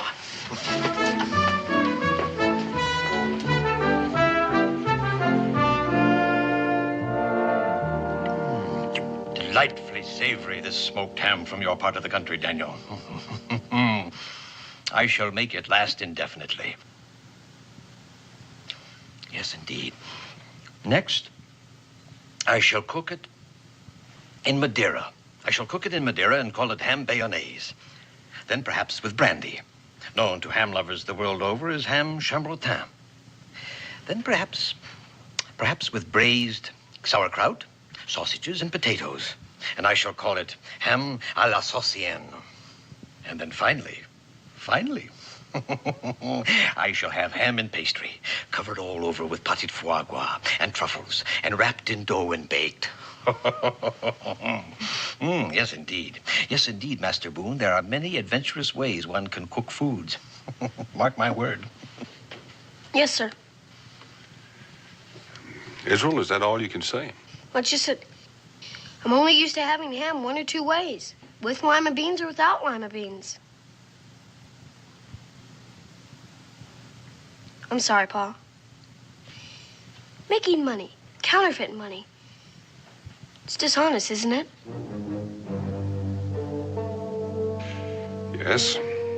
Yes, it is illegal and dishonest, sir. We shouldn't do it, should we? Israel, they're trying to squeeze us out of our homes. You know how badly we need the powder and lead and supplies, and the only place we can get it is from the British. You understand? Yes, sir, but...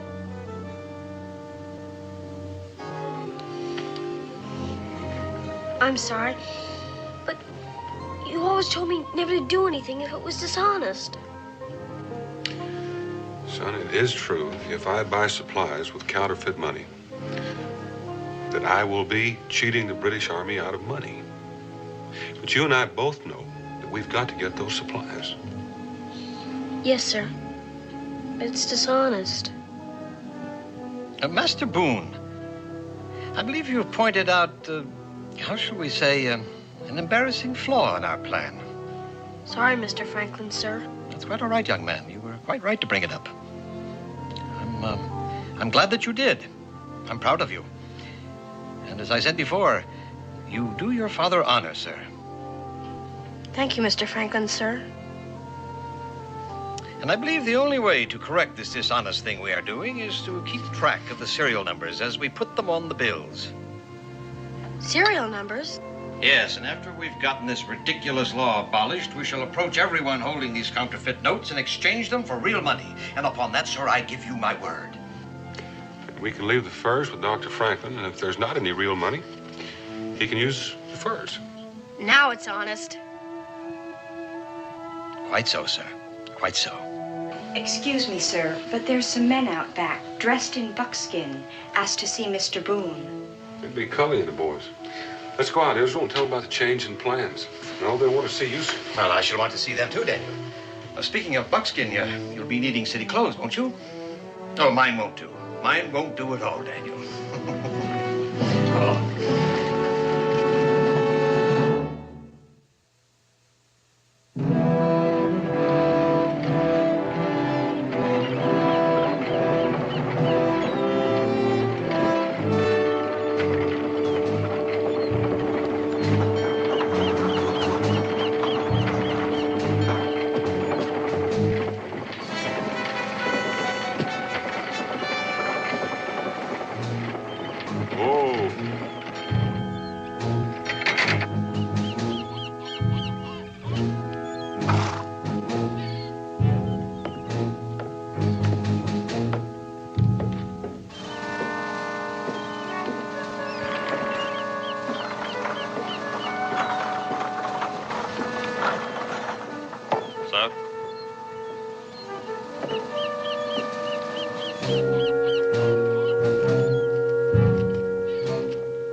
sir.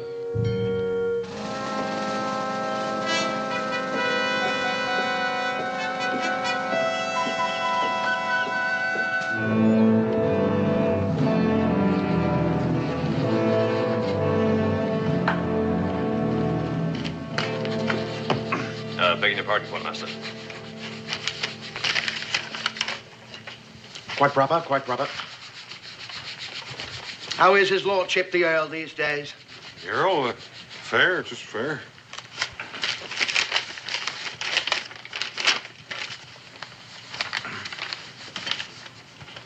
Now, what's this?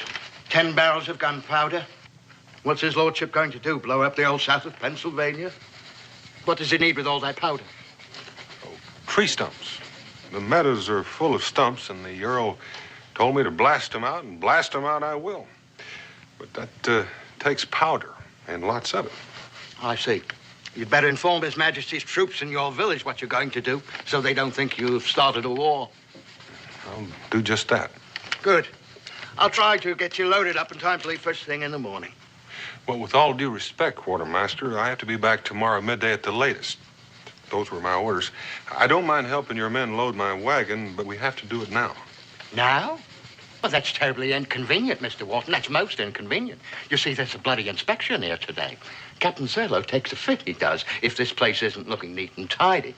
And if I were to take my men away from the cleaning to fill your order. Well, I wish I could wait, but I can't. Perhaps if I spoke to Captain Thurlow. I've heard the Earl speak of him many times. Oh, no. No, sir, that won't be necessary. No, we'll have your order filled on the double. Smythe! I'll just figure out your charges, sir, and we'll have the wagon loaded in a shake. Smythe, where are you, man? Sir? Here, have this order filled at once for Lord Norwich's man here. Yes, sir. My wagon is right out in front. Yes, sir. Well, that's all, Smythe. That's all. Be off, man. Tilson, that's enough. Go give them a hand with the order. Yes, sir. Would you like a sweet, sir? Oh, no, thank you, Quartermaster. Why don't you sit down, sir? It will take them a little while, of course, to get the wagon loaded. Well, thank you, but I should go out and see if the wagon is loaded properly. It's a long trip, especially at night. Oh, right you are, sir. That's a much better idea, quite. I'll be back in to pay after the wagon is loaded. Fine, sir. Right you are, sir. Whatever you say, sir. But please don't be having any talks with Captain Thurlow. Life is difficult enough here in the colonies without any trouble the likes of that. And then what happened, young man? Well, I picked me up a branch from the closest tree, and then I whopped that bar on the nose every time he came close. I finally got the idea I wasn't going to be his dinner. Then he walked away, rubbing his nose all the way. That's amazing, amazing. Do you know I've never even seen a bear? Can you believe that? You haven't?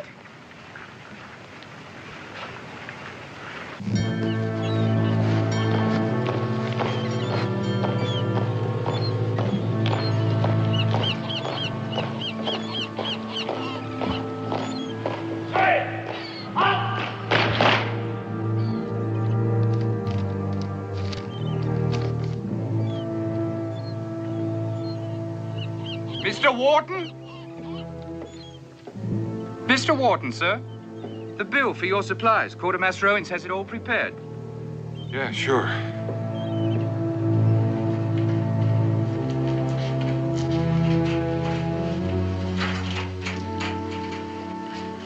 Well, that didn't take long now, did it, sir? Lord Norwich will have his supplies by midday tomorrow for certain. Oh, that looks fine. That looks just about right.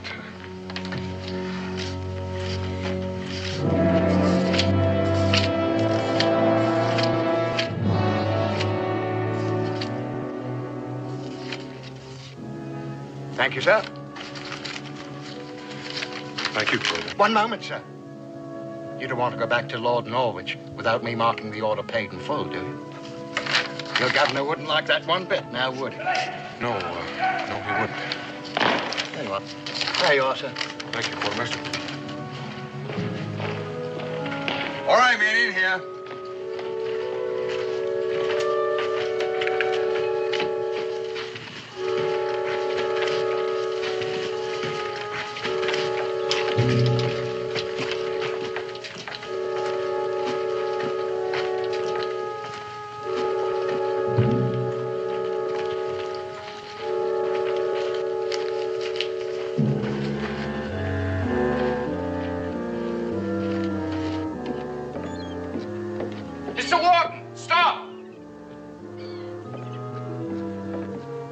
Compliments of Quartermaster Owen, sir, but you've paid £5 too much for the goods you've got. Too much, you're certain? Yeah, Quartermaster Owen's counted it over 3 times, he did. Well, then why don't you give this £5 note back to Quartermaster Owens as a proper reward for his honesty and tell him I suggested share it with all of you men. Well, thank you, sir. That's very generous, I'm sure, Mr. Wharton. Thank you, sir. Not bad, Quartermaster at Arms. Not bad at all. Sergeant Ridley. Ah! Put Corporal Smythe down on report for being late for inspection. Yes, sir. Sorry, sir. What have we here, Sergeant Ridley? A chimney sweep in our midst. Salute the sergeant, Corporal Smythe. Pretty filthy, I'd say, sir. Filthy? Well, I'll be dipped. Rather disappointing, Quartermaster. Smythe turning out like a gutter snipe. Shocking, sir. Quite. Well, let's hope the supplies are neat and trim. Yes, sir. Quartermaster at Arms. Yes, sir. Your hand, sir. It's filthier than Smythe's. I can't believe my eyes, sir. I can't believe my eyes either, sir. It seems that you two have had your hands in the same chimney. What have you touched that I have, too? Nothing, sir. Except... What's this? Well, Mr. Wharton insisted I give it back to you. Mr. Wharton? The steward of your friend, sir, Lord Norwich. Lord Norwich's steward's name is Browley, not Wharton. Fresh, homemade 5-pounders, Quartermaster. Oh, that can't be, sir. Mr. Wharton's. Get me the cash box, Smythe. I told you Lord Norwich's steward's name is Browley. Who's this fellow you keep calling Wharton? I told you, sir. Sergeant Ridley. You saw him. The tall fellow. He was leaving just as you came in. Yes, the tall man. Yes, I've seen him before, somewhere, sir. That man gave me counterfeit money for the supply, sir. Counterfeiting the king's money is a hanging offense, Quartermaster Owens. Smythe, take 5 men, run down that man who stole the king's supplies with counterfeit money. You know what he looks like. Yes, sir. Go with them, Sergeant Ridley. Yes, sir. We can't have a counterfeiter roaming around the countryside with a wagon load of His Majesty's supplies now, can we, Quartermaster? No, sir. Dismiss the inspection. Yes, sir.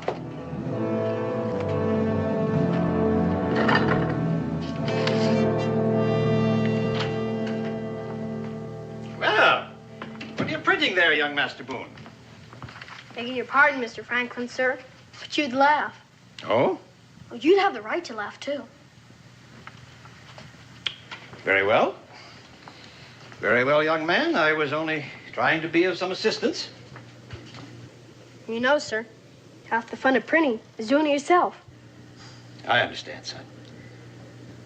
If my youngest son, Francis, had lived, he would have probably have said the same thing. Sorry, sir. Guess I wasn't being very neighborly. Well, let's see what you've printed then. Ah, Israel is the best shot in Boonesboro, eh? I told you, stupid. No, not at all, not at all. It's a marvelous beginning, actually. Shows boldness, a certain immodesty, a quality which is very much admired in the communities and the frontier like Boonesboro. Thank you, sir. You miss your home, do you? Yes, sir. Well, I understand. But you know, it's quite wonderful here in Philadelphia, Israel. All the great ships tying up at the wharves, and people from all the different countries of the world. Well, you'll be home soon, son. You'll be home soon.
Let's have those fresh horses, Cully, and fast. We just about gave you up. Well, it's all there, Cully. Looks like these horses have been running away from something. You don't say.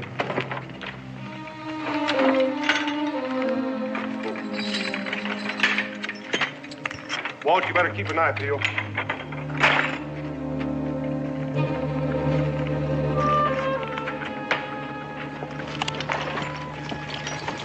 Got a barrel full of soldiers on your tail, Dan? Only 6 or 7. That's about 2 each. Not this time, because you're going to be hightailing it through the Cumberland Gap.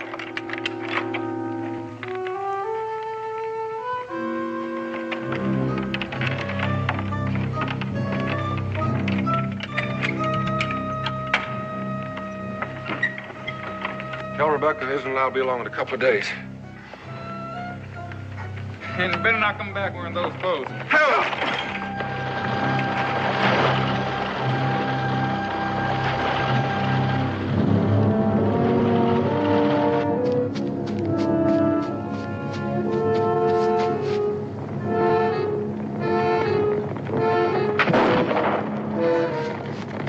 There he is! After him!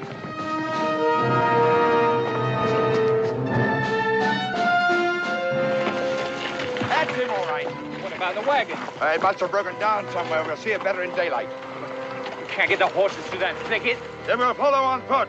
Dismount. Two of you stay here, look after the horses. The rest of you, get out for him.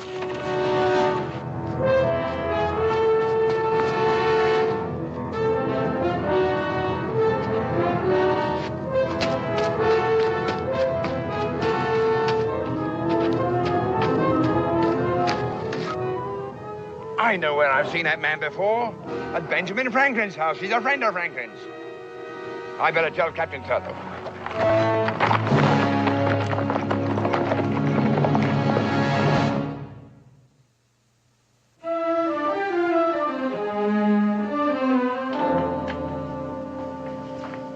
Well, how did you like that ham or bayonnaise, young Mr. Boone, eh? It's almost as good as with lima beans. Well, we'll clean up in here tomorrow, Israel. It's quite past your bedtime, you know. I wasn't expecting anybody. Who can that be? Stay in here, Israel. Stay here.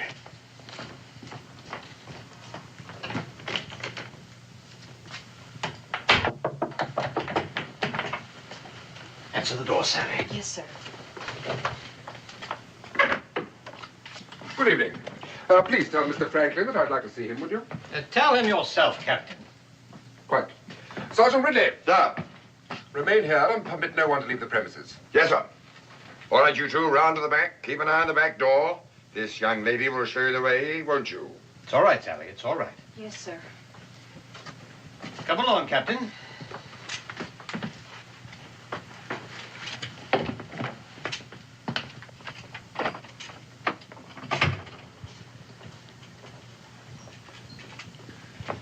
A man appeared at His Majesty's warehouse at the wharf today and purchased supplies with counterfeit currency, Dr. Franklin. How enterprising of him, Captain. A hanging matter, Dr. Franklin. My man Ridley identified the man as a fellow seen entering your house. A man you addressed as your friend. He cannot, however, recall the name by which you addressed him. He was accompanied by a young boy, Ridley recalled.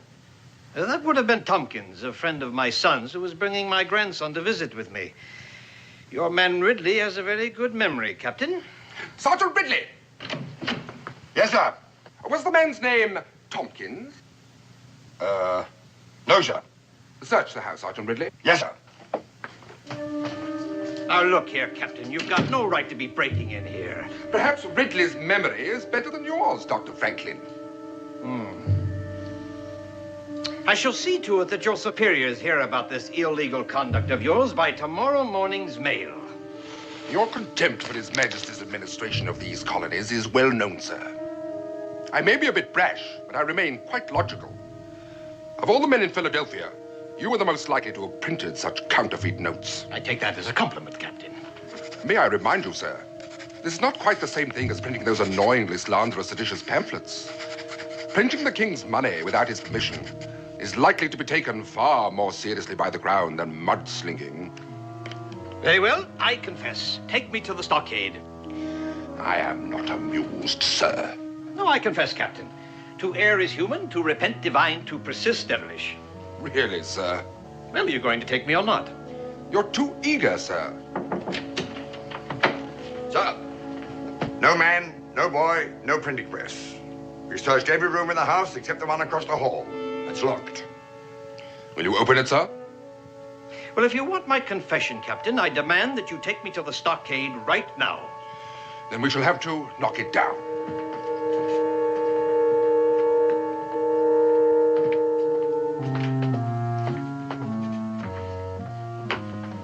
I will confess to counterfeiting those notes, Captain, only to Governor Denny himself. What are you trying to hide in here, sir? Nothing, sir. That is my workroom where I do my experiments. Sergeant Ridley's memory is so good, perhaps he can describe it to you. Will you or will you not open it, sir? If you forcibly enter that room, I will confess to nothing. Do you actually expect me to believe that you will confess? Really, sir, I've read your pamphlets. I wouldn't for a minute allow you to attempt any of your tricks on me. Knock it down.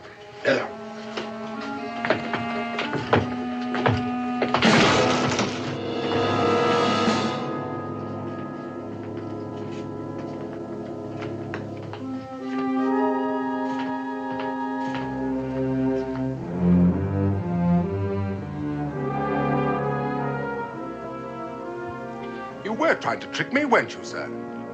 Into a false arrest without evidence. Could have forced me to resign my commission, sir. Yes, Captain. I should probably have had a full account of it published in the London newspapers. It's such a sad commentary on the times, that seems to be the only amusement left to me today. I think it only fair to warn you, sir, that that day is not far off when crimes against the crown will be reason enough to silence the guilty parties permanently, regardless of their influence and popularity in high places. I take it that means you will return my printing press in time for me to have the honor of being the first man permanently silenced for my country?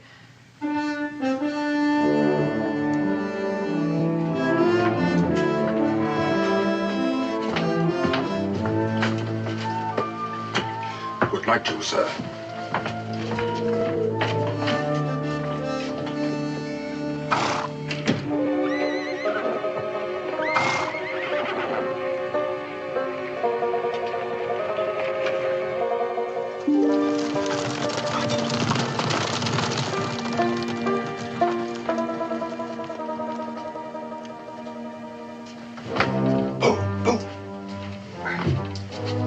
Well, they're gone. The supplies are on the way to Boonesboro. Excellent. Where's Israel? Well, I don't know. You mean you don't know where he is? No. I left him in here when the soldiers arrived. Everything we were using to print the notes was scattered all over the room. When the soldiers broke in, I expected they would find Israel here and all the evidence, but he must have cleaned it up, as you can see. Evidently, the boys cleaned it up. But I don't know where he is.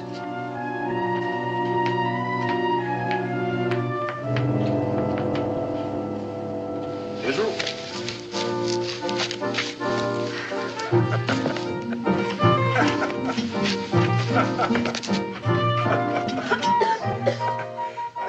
I taught him to hide the chimneys during Indian attacks.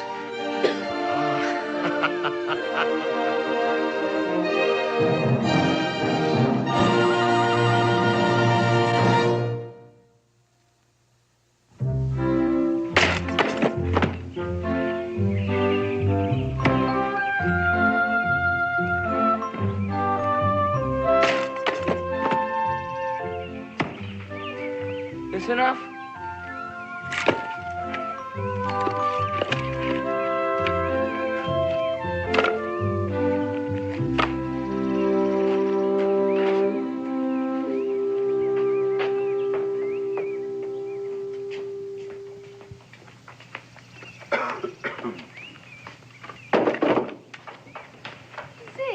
Yes, sir?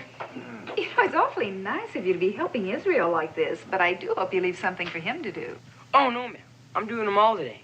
And tomorrow. And the rest of the week. The rest of the week? Yes, sir. See, it's very friendly of you to help Israel this way, especially after the disagreement you had, but... Well, why are you doing them, Zeke? Yes, why? For money. Money? What money?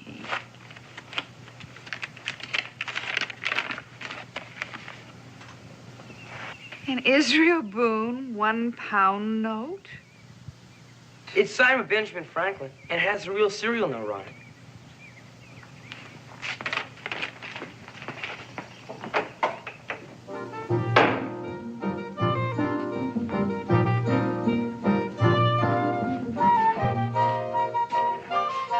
Israel!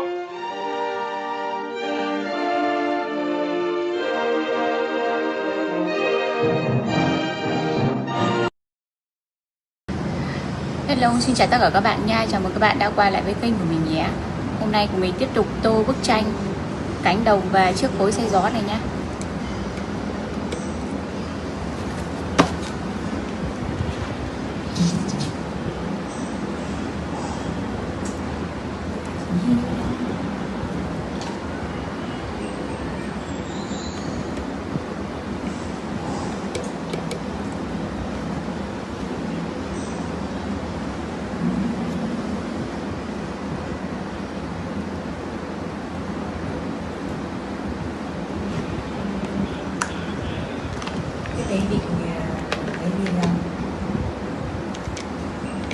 Năm.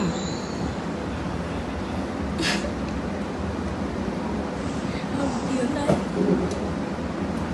Lúc đó là 1 đúng không?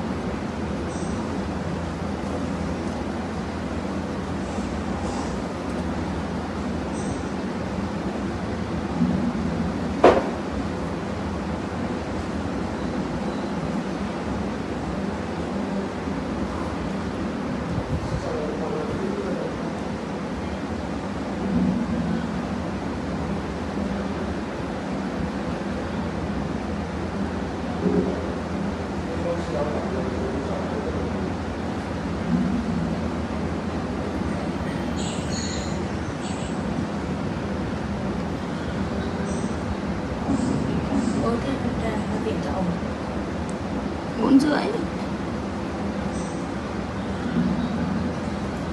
Ông bảo tao xuống về nhà xuống. Ông nằm bên cạnh tôi. Không. Hay là có bạn? Của bạn gái. Nói thế à? Chả dễ. Bạn gái thì làm sao? Để nói thế là cứ đi thoải mái. Bạn gái thôi á. Gái đấy. Ôi, không biết đâu.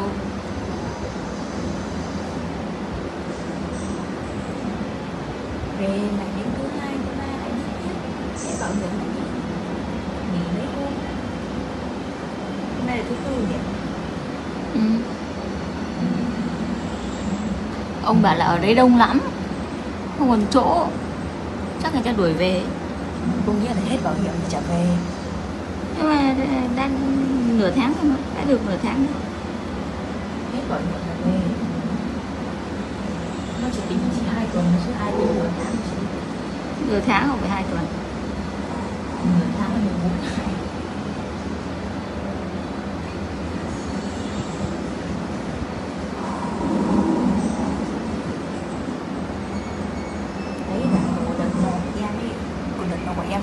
Tiên cho em hiểu không? Có nghĩa là học sinh thì là cứ đến phát là nó làm cho em luôn. Còn những cái tiền phải cho lắm từ công ty thế này mà là nó là học sinh không đi học.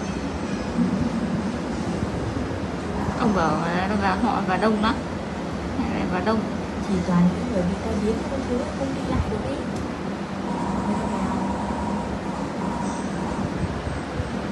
Ông thấy cái tiền chuyện không? Chắc là có chứ.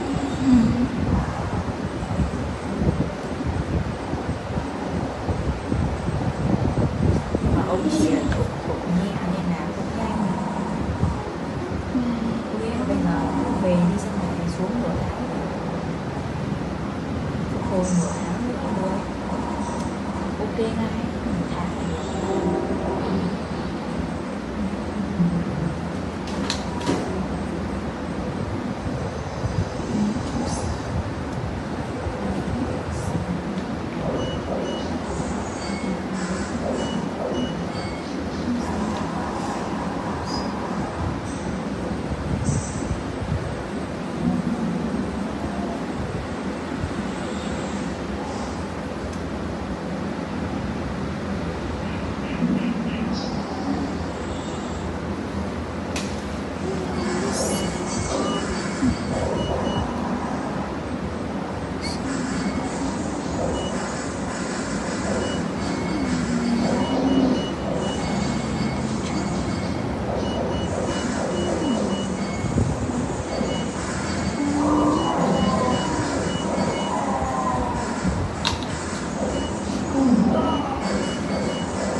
thời gian mà đi sơn móng chân, móng tay.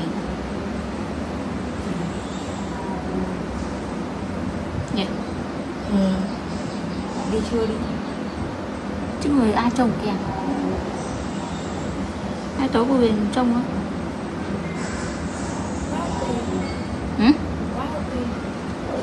Tối. Này, nhưng mà đi làm tay làm chân tối lâu lắm. Chị chỉ làm một ấy thôi, một chân thôi. Tay để không khác. Chị đi làm nhà. Nhà Phương Anh ấy. Ê, sơn cho mỗi phát là được thôi, chứ không làm gì cầu kỳ.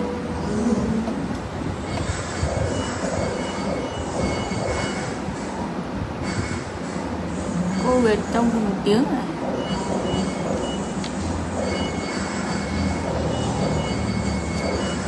Tối mai.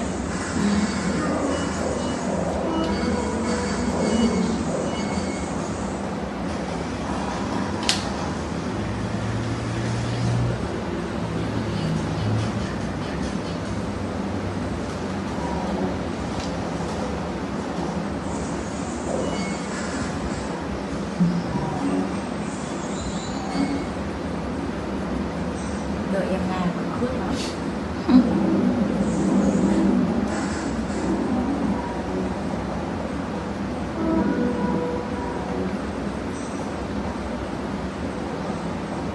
Em chỉ làm một cuốn cho tối ngày nó về. Tối thứ bảy thì nó làm cho mình không kịp. Thì làm 3 vụ để kịp hôm sau. Không thì bây giờ tối thứ bảy em thứ bảy em cứ sửa móng tay chị trước đi, xong rồi bạn nó chỉ sơn cho chị, không được thì nó nhanh, nó khỏi phải sửa thì em bảo nó Thôi, nó không bảo mình thì thôi, mình bảo nó làm hết. thằng Tài cơ mà. Tài á?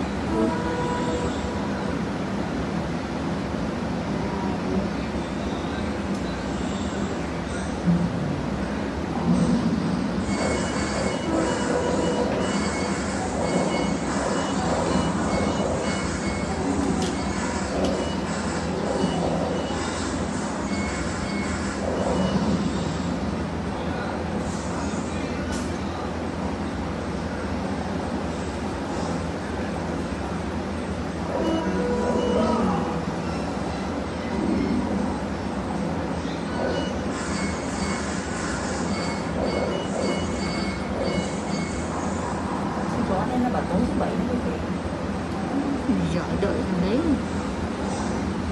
Nước đến đít mới nhảy. Ông này tỉ mẩn lắm. Làm lâu quá mẹ. Làm lâu lắm. Thằng anh nó tính tỉ mẩn ấy.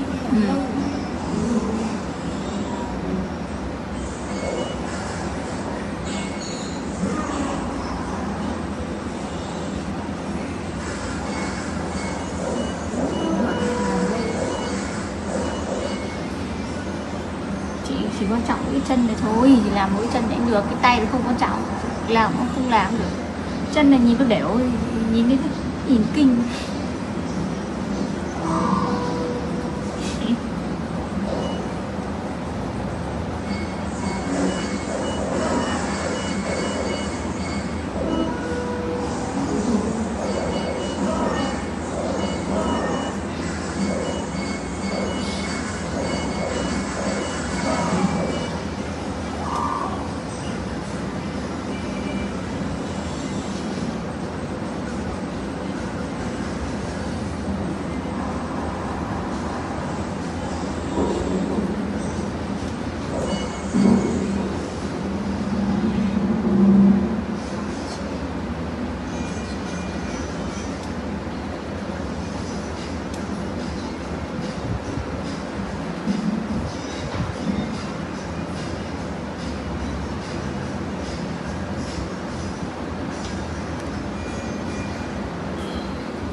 Thì năng sáng này nó bà Hạt bảo chờ đi mua mèo, con mèo nó bị ăn bẻ chết, mèo cảnh ấy. Thế là sáng nay bà Hạt cho tiền đi mua con mèo, mua luôn 2 con, 2,7 triệu. Mèo cảnh thế.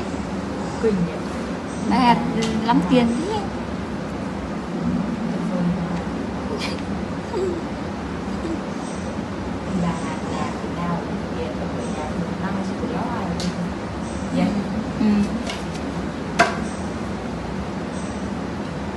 Mình sẽ kết thúc video tại đây nha. Cảm ơn các bạn đã xem video của mình. Hẹn các bạn ở những video tiếp theo.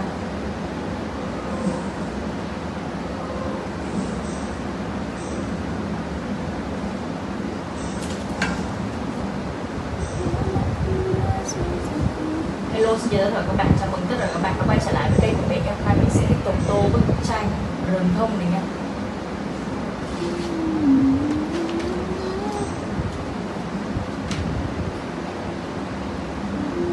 Một con trắng, một con xám.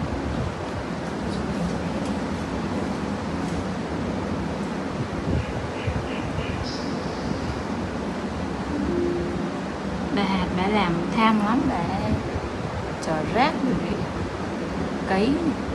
Bà Hạt tham mà Bà khỏe, bà chồng ốm đau đó gì.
Mình xin kết thúc video tại đây nha. Hẹn mọi người vào những video tiếp theo của mình nha. Bye bye.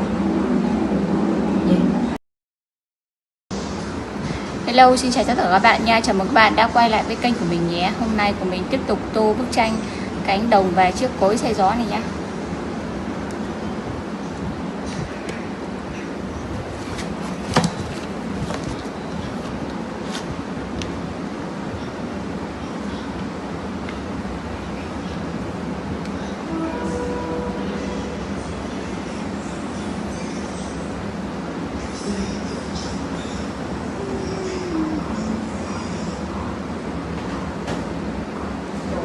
Như con mèo kia nó còn đẹp, nó sạch. Tắm rửa suốt ngày, với lại cho vào phòng điều hòa nằm lên giường.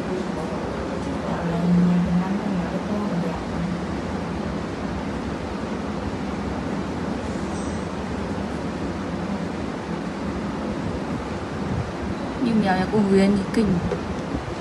Đây xì.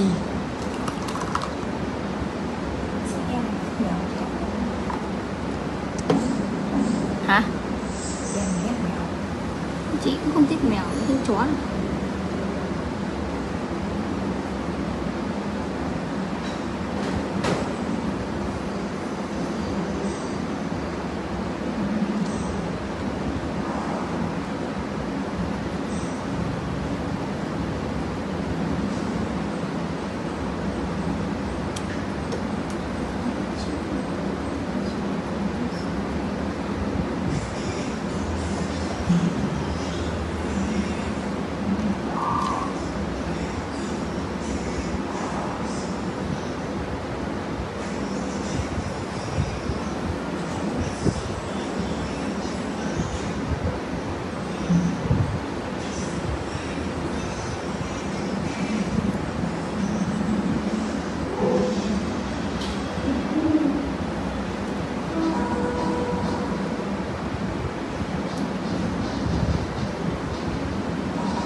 Huyền nó chết dạo rồi.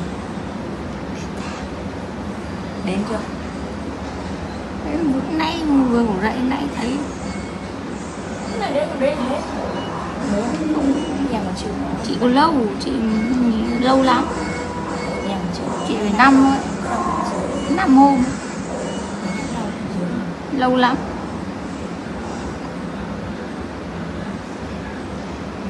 Đây chả đau gì mà. Từ trước nó không đau. Không. Gần đến thì đau dưới.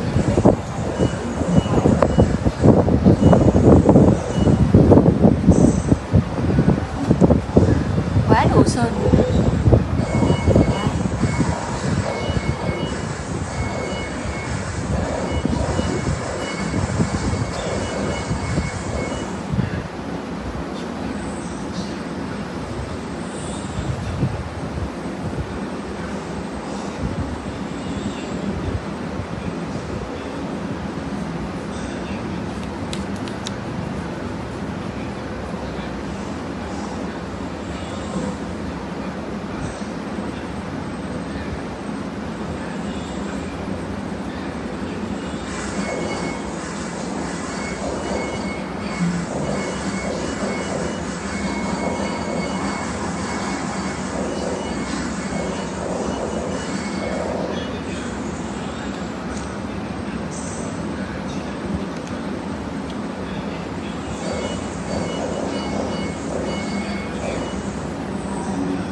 Sao sớm thế nhỉ?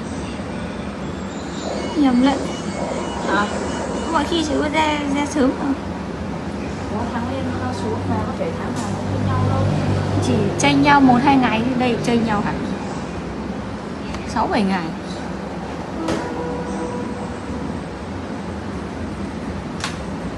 Tôi có bé cháu như thế nào?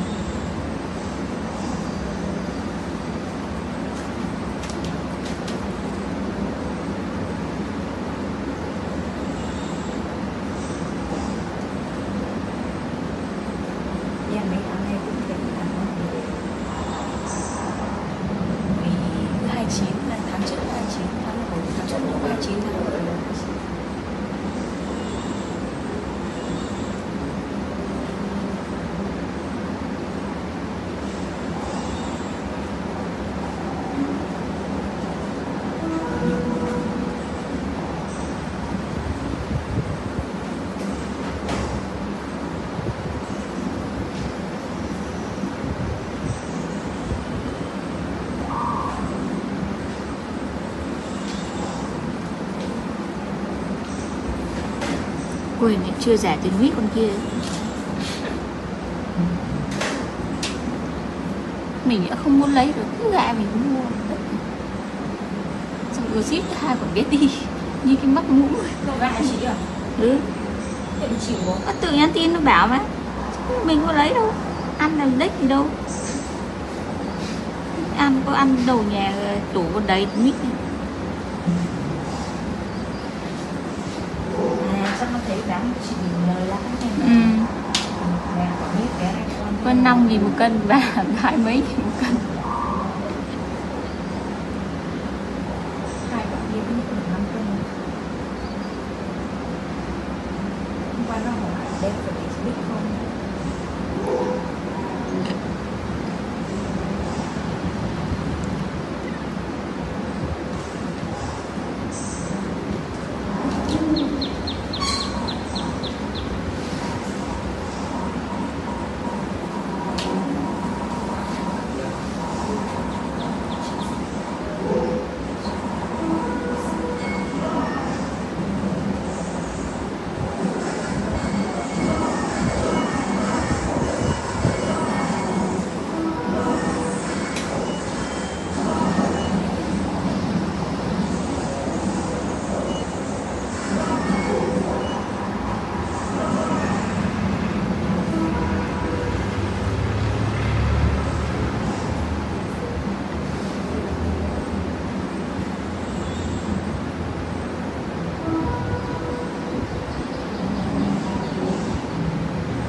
ơi, mát quá, buồn ngủ.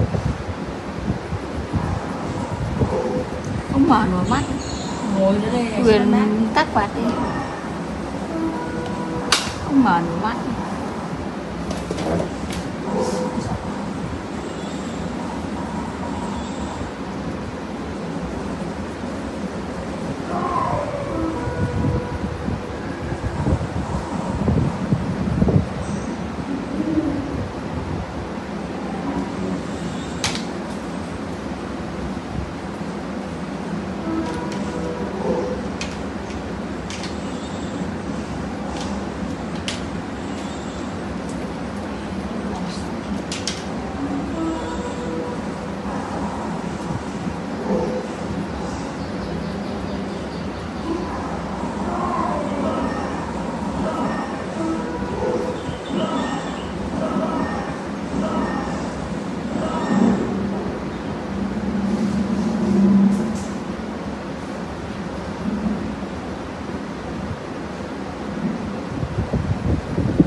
Chó thích đi bơi. Cái gì?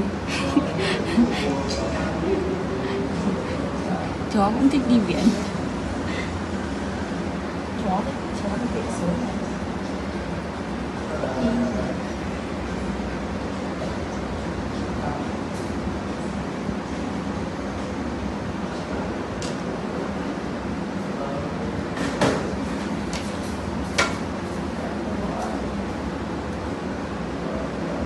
Mình sẽ kết thúc video tại đây nha. Cảm ơn các bạn đã xem video của mình. Hẹn các bạn ở những video tiếp theo.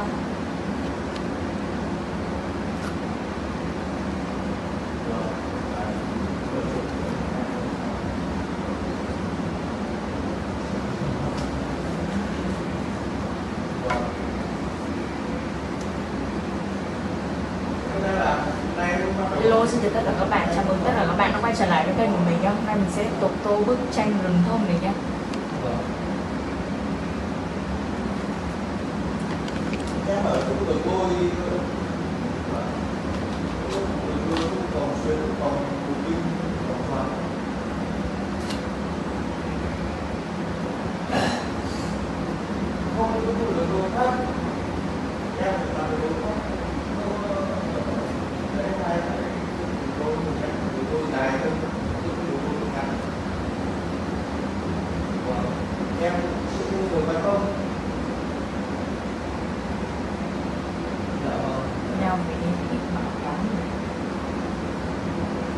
Hộp đầu massage.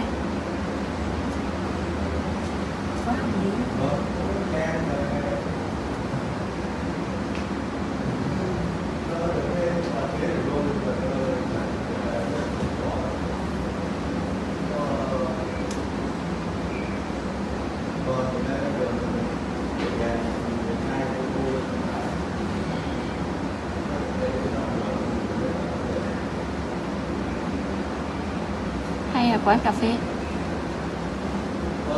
Vừa bộ đồ massage vừa cà phê cả tháng. Vừa nằm gội đầu sẽ được uống cà phê miễn phí. Đúng không? Thế thì bán nhà đi.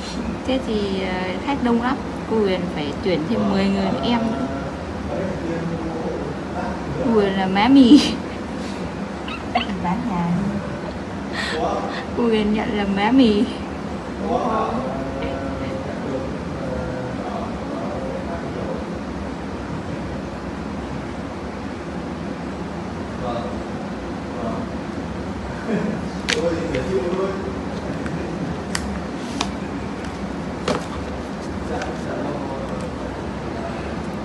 Mình sẽ kết thúc video tại đây nha. Hẹn mọi người vào những video tiếp theo của mình nha.